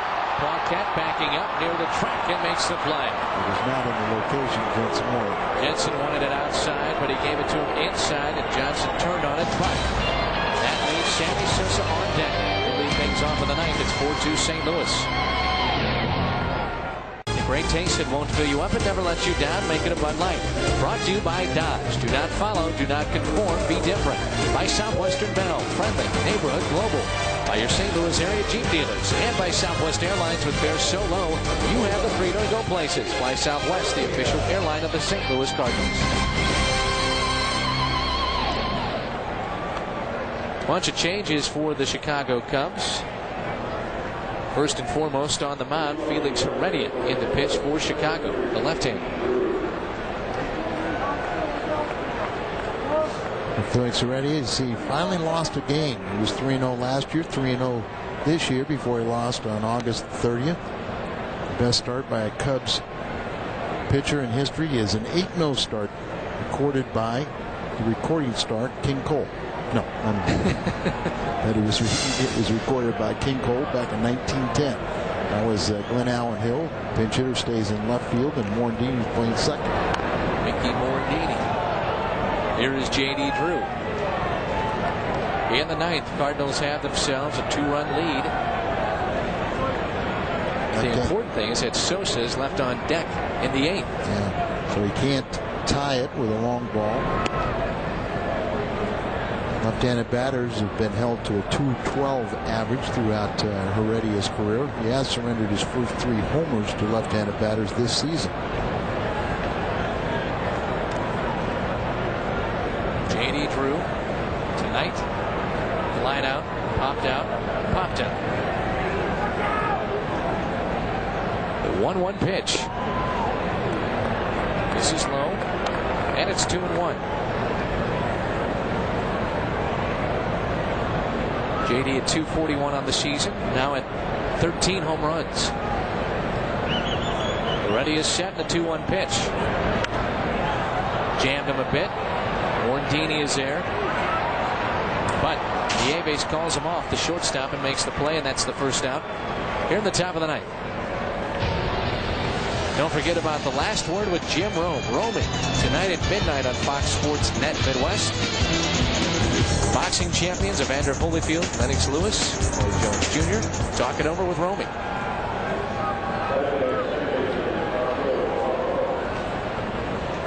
Lucido Polanco steps in with 1 out here in the 9th. Lucido 1 for 3, has a triple, run scored tonight. Takes a a strike on the outside corner. Marcus Jensen is on deck. It would take a little bit to get to McGuire. After Jensen, he's 4 deep in the lineup for St. Louis. Off-speed delivery is fouled on the third base line, and it's 0-2 on Polanco.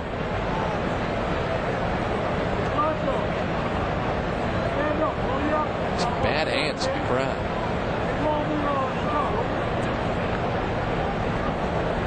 Most of this crowd is hung around, waiting to see Sammy, belt number 62. Swing and a miss. Polanco goes down. Good pitch by Heredia.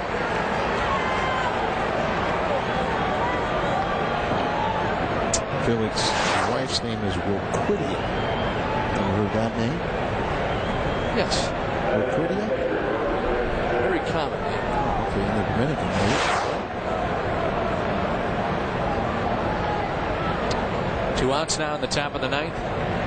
Brings in Marcus Jensen. That's laced into left center field. That'll get down. That'll roll to the wall. Jensen around first. He'll stand in at second with a double. His second double of the night. He's 2 for 4. And here they're going to allow Crawford to bat for himself. With a runner in scoring position. Indication they like the way he's throwing, and Marcus Jensen gets his second double. Interesting night. A pair of strikeouts sandwiched around a pair of doubles. Now Crawford is being called back. McGee has already been used. Thomas Howard to me. That's who I'd go with. Atlanta. Looks like Eduardo Perez. Now Acevedo will get up and throw in the Cardinal bullpen. It's the way the bullpen has struggled at times. Crawford did give up a run-scoring double. He came in before he retired the 2 men. You know, you got a man out there to 2 outs. You got expanded rosters. Don't forget about our auto tire. What's on tap? Padres and the Cardinals Tuesday. Coverage begins at 6:30 on Fox Sports Net Midwest Tuesday night.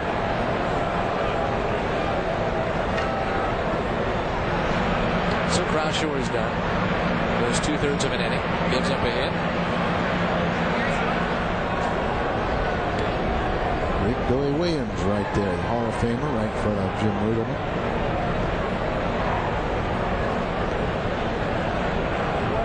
Eduardo Perez will step in and pinch hit here in the 9th.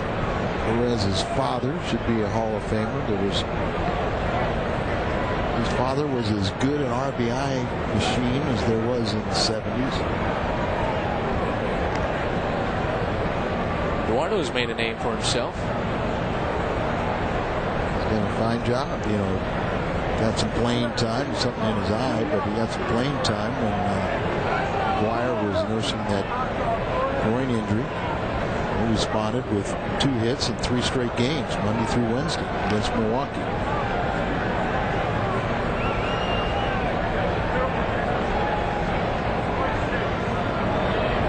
First pitch is in the dirt. Santiago keeps it in front.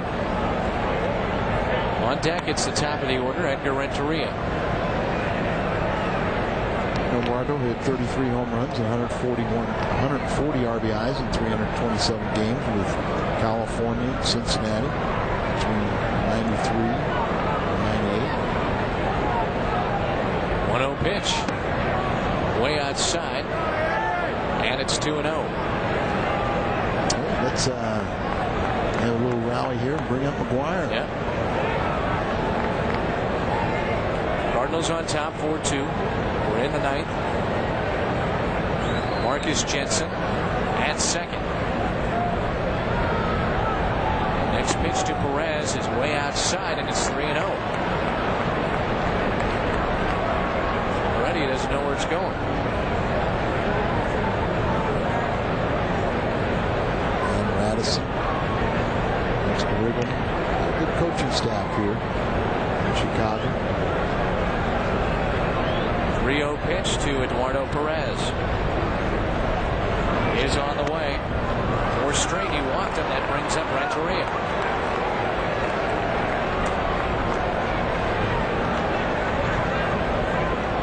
couple insurance runs here. Bring up McGuire, see him hit a home run, and pick up the 18th victory for Bottenfield. Well, the best thing too is it allows Acevedo and Painter, who throwing in the bullpen, to make sure they're heated and ready for the Cubs ninth. Acevedo would have to start the inning with Sosa, but then you have Grace. Depending on what Sosa does, and if Painter comes in to face Grace. Renteria skies it into center. Going back, Lance Johnson looking up at the ivy. Goodbye! 3-run shot for Edgar Renteria. That's the insurance the Cardinals needed to get Kent Bottenfield victory number 18. A 3-run homer for Renteria. Number 11 on the season. He now has 60 RBIs. Boy, that is a big timely 3-run home run. First 2 outs here in the inning, then a double, then a walk, and then Renteria just put a charge in this one. Career highs in home runs and RBIs this season for Renteria. And he'll get his average. He's 1 for 3, get his average closer to about 275.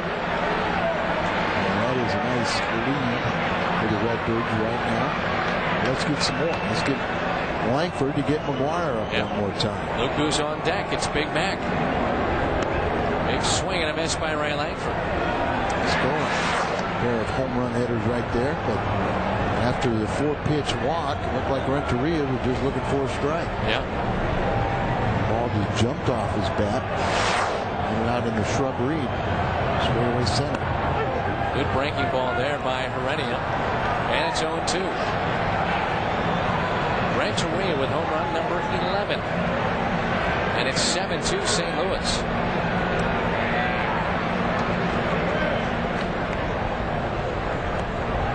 0-2 pitch. Just missed outside. It's 1-2. Left-handed batters much have a tough time of picking up the ball from this lanky left-hander. Not real tall, but kind of wiry and slings the ball. 1-2 pitch misses. It's now 2-2. Wire on deck. Wouldn't that be something to see Big Mac come up one more time? 2-2 pitch. Sticks the bat out. Nieves is there and he boots it. That'll bring up McGuire. Well, right now, Nieves is the fans' favorite. Yes, he is. All right. Why not? Yep. Why not? There it is. And this is, I mentioned that they are totally going to revamp this playing surface here because it is one of the worst in all of baseball. And right now, the fans have come to see the Mac and Sammy show, and they're both going to bat here in the ninth. Ready against McGuire. Big Mac has not homered tonight. He's at 59. Takes a strike on the outside corner. That pitch was outside. 9-2. Tatis is on deck. He's homered tonight. Next pitch to McGuire. Missed outside, and it's 1-1. Just setting up away. Sammy will lead off the bottom of the ninth. Cardinals have scored 3 runs already. And the 1-1 pitch. Big swing and a miss. Oof.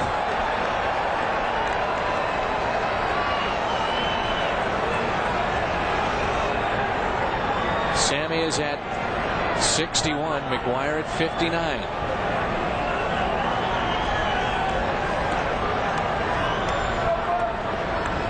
The 1-2 pitch to McGuire. Swing and a miss. Struck him out. McGuire goes down. Third strikeout on McGuire tonight. That ends the top of the ninth. Sammy, though, will lead things off in the bottom of the ninth. The great taste that won't fill you up and never lets you down. Make it a Bud Light.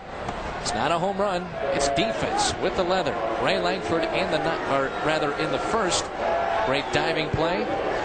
We've expected that out of Langford all season long. Provides our Bud Light play of the game. Great diving catch back in the first. Bottom of the ninth. 7-2. St. Louis on top. Juan Acevedo enters the game. in the ninth for St. Louis, and the first man they'll have to face is Sammy Sosa. It's not a save situation, but it's a situation to anchor this Cardinal victory. But I have a feeling that we're going to probably see Acevedo face Sammy Sosa, then Painter face Grace, and then Batalico get out Shane Andrews. So far, the big men have been held in the park. Yep. But we still have a little bit more to go. Here's Sosa. McGuire, no home runs tonight. Struck out 3 times. It'll be Sosa, Grace, and Shane Andrews here in the ninth. Most of this big crowd at Wrigley is stuck around. That means you're going to have to walk several blocks before we find a cab again. Just like last night. Acevedo against Sammy Sosa. Sosa with 61 home runs. High and tight. Ball 1.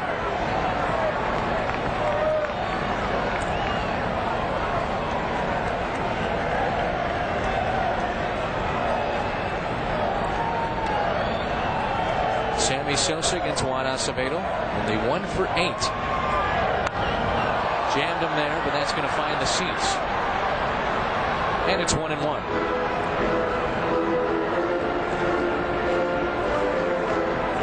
Sammy tonight struck out, popped out, flied out. And he is 0 for 3. Both these clubs and sluggers will have one more shot at Wrigley Field tomorrow afternoon. And the Cubs go on the road to close out the 99 season. And they will face each other after tonight's game 4 more times.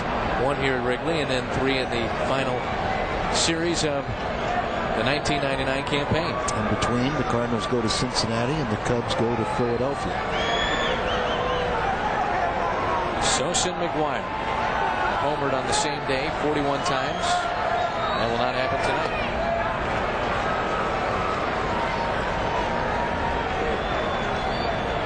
And it's 2-2.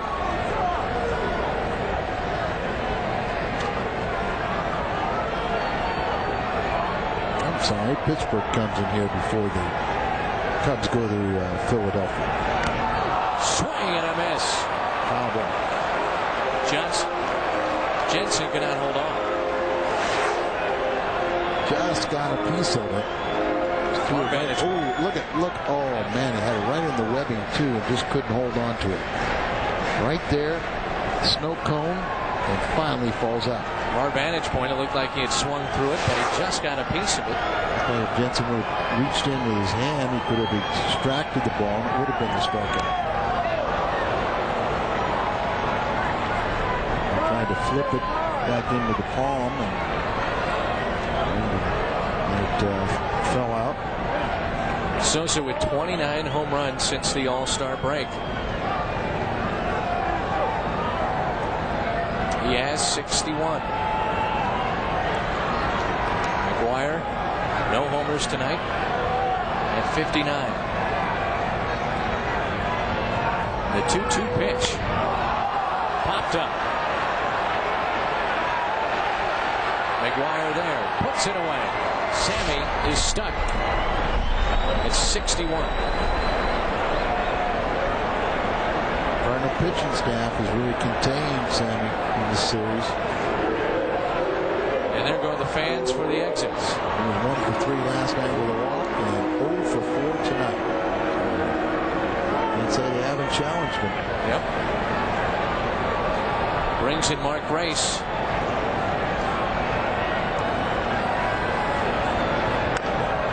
To the right side. Lucido there to Big Mac. 2 up and 2 down.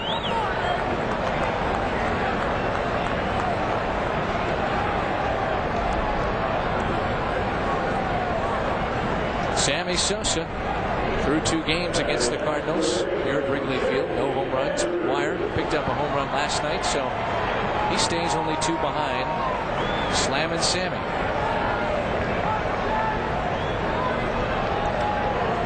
feeling we're going to see some fireworks tomorrow? Now they're predicting warmer temperatures. Well, usually a tendency to blow out as it gets warmer. Yep. Actually, I think if you would track the wind over the course of the season, it blows in about twice as often as it blows out. When it blows out, look out. Yep. 0-1 the count on Shane Andrews.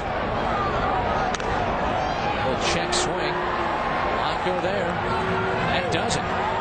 7-2. St. Louis wins it. They have taken the first 2 of this 3-game set here at Wrigley Field. McGuire, no home runs, but he'll take the victory as the Cardinals win it tonight and improve to 72-79. Keep on winning and then get to the 500 mark and maybe a little bit better. For Al Rabowski, I'm Dan McLaughlin and all the gang here in Chicago. Thanks for being with us. The final score tonight, Cardinals win it 7-2. Join us for our next Cardinals telecast next Tuesday night from Busch Stadium. San Diego against the Cardinals. Coverage starts at 6:30. This copyrighted telecast has been an exclusive presentation of Fox Sports Net Midwest in association with Bud Sports. Now we take you to the Fox Network Center for Fox Sports News Primetime. Cardinals win it 7-2. Dan McLaughlin alongside of Al Rabowski. We're glad you're with us for Cardinal baseball. Let's talk about tonight's matchup. First of all, Kent Bottenfield looking for win number 18 tonight. Is this a worn-down pitcher late in the season right now for St. Louis? Well, it is to some degree. He's really, after winning 14 games in the first half, he's not won as many in the second half. He's been struggling a little bit. Fatigue is a factor. He pitched 146 pitches up in Montreal, and since that time he's kind of struggled. He had to miss a start, and but I think he's going to go on adrenaline right now. There's a lot of things. He's a former Cub. He wants to come out here and close out, at least get to 18 wins before the season is over. There was some criticism directed towards Tony La Russa because of the way that he pitched Bottenfield in that game against Montreal, but I can't really criticize the way that he used him. He tried to give him a victory. Yeah, at the time I was very much in Tony's corner, right, in saying that he was trying to do everything he could to just kind of eke out a couple more pitches to try to allow Bottenfield to have that victory. Everything at that time was geared to having a 20-win season. Now, it may have taken a little out of him, but I think Bottenfield would be the first one to tell you I appreciate my manager having that much confidence in me. Cardinals will face a left-hander tonight, Andrew Lorraine, a rookie, 1-3 on the season, rather 1-4 on the season, and a guy that can really pitch pretty well. Well, he's a sinker slider type guy. He's a guy that you look for a lot of ground balls. If he gets the ball up a little bit, he's going to have a tough night. But if he keeps the ball down and he can get induce the ground balls, then he's going to have some success. He made his National League debut in fine fashion, shutting out the Houston Astros. And he has 2 complete games on the season, but you know that he can be beaten. Second time around now with Sosa McGuire, second year in a row. Do you think the players are excited about this? Obviously, the media is starting to get back into it. The fans are excited. How about McGuire and Sosa themselves? Well, unfortunately for both these ball clubs, the only thing they really hope for is to watch a home run slugging race between Sammy Sosa and the Cardinals. And both these pitching staffs are going to be responsible for who the ultimate winner is. How about the approach of Bottenfield against Sosa tonight? What do you expect? Well, I think Bottenfield's going to go right after him. He has the ability to spot his pitches. And if you can spot your pitches, every hitter has enough weaknesses you can retire him. It was interesting. Maybe a bright spot for McGuire was being somewhat banged up last week because he had a couple of days off, and obviously he is very, very focused and locked in right now like we saw him earlier this year. Well, I told some people that was the best thing because he was mentally fatigued. He was getting frustrated the way the teammates were going, and so the couple days off due to the injury recharged his batteries. Should be a lot of fun tonight. McGuire and Sosa back at it again. Sosa looking for 62, McGuire looking for number 60. For Al Rabowski, I'm Dan McLaughlin and all the gang.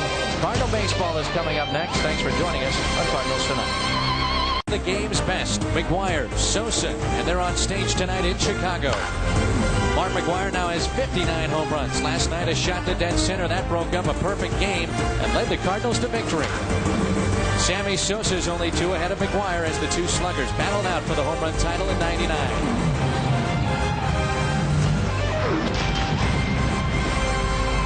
St. Louis Cardinals baseball on Fox Sports Net Midwest is brought to you by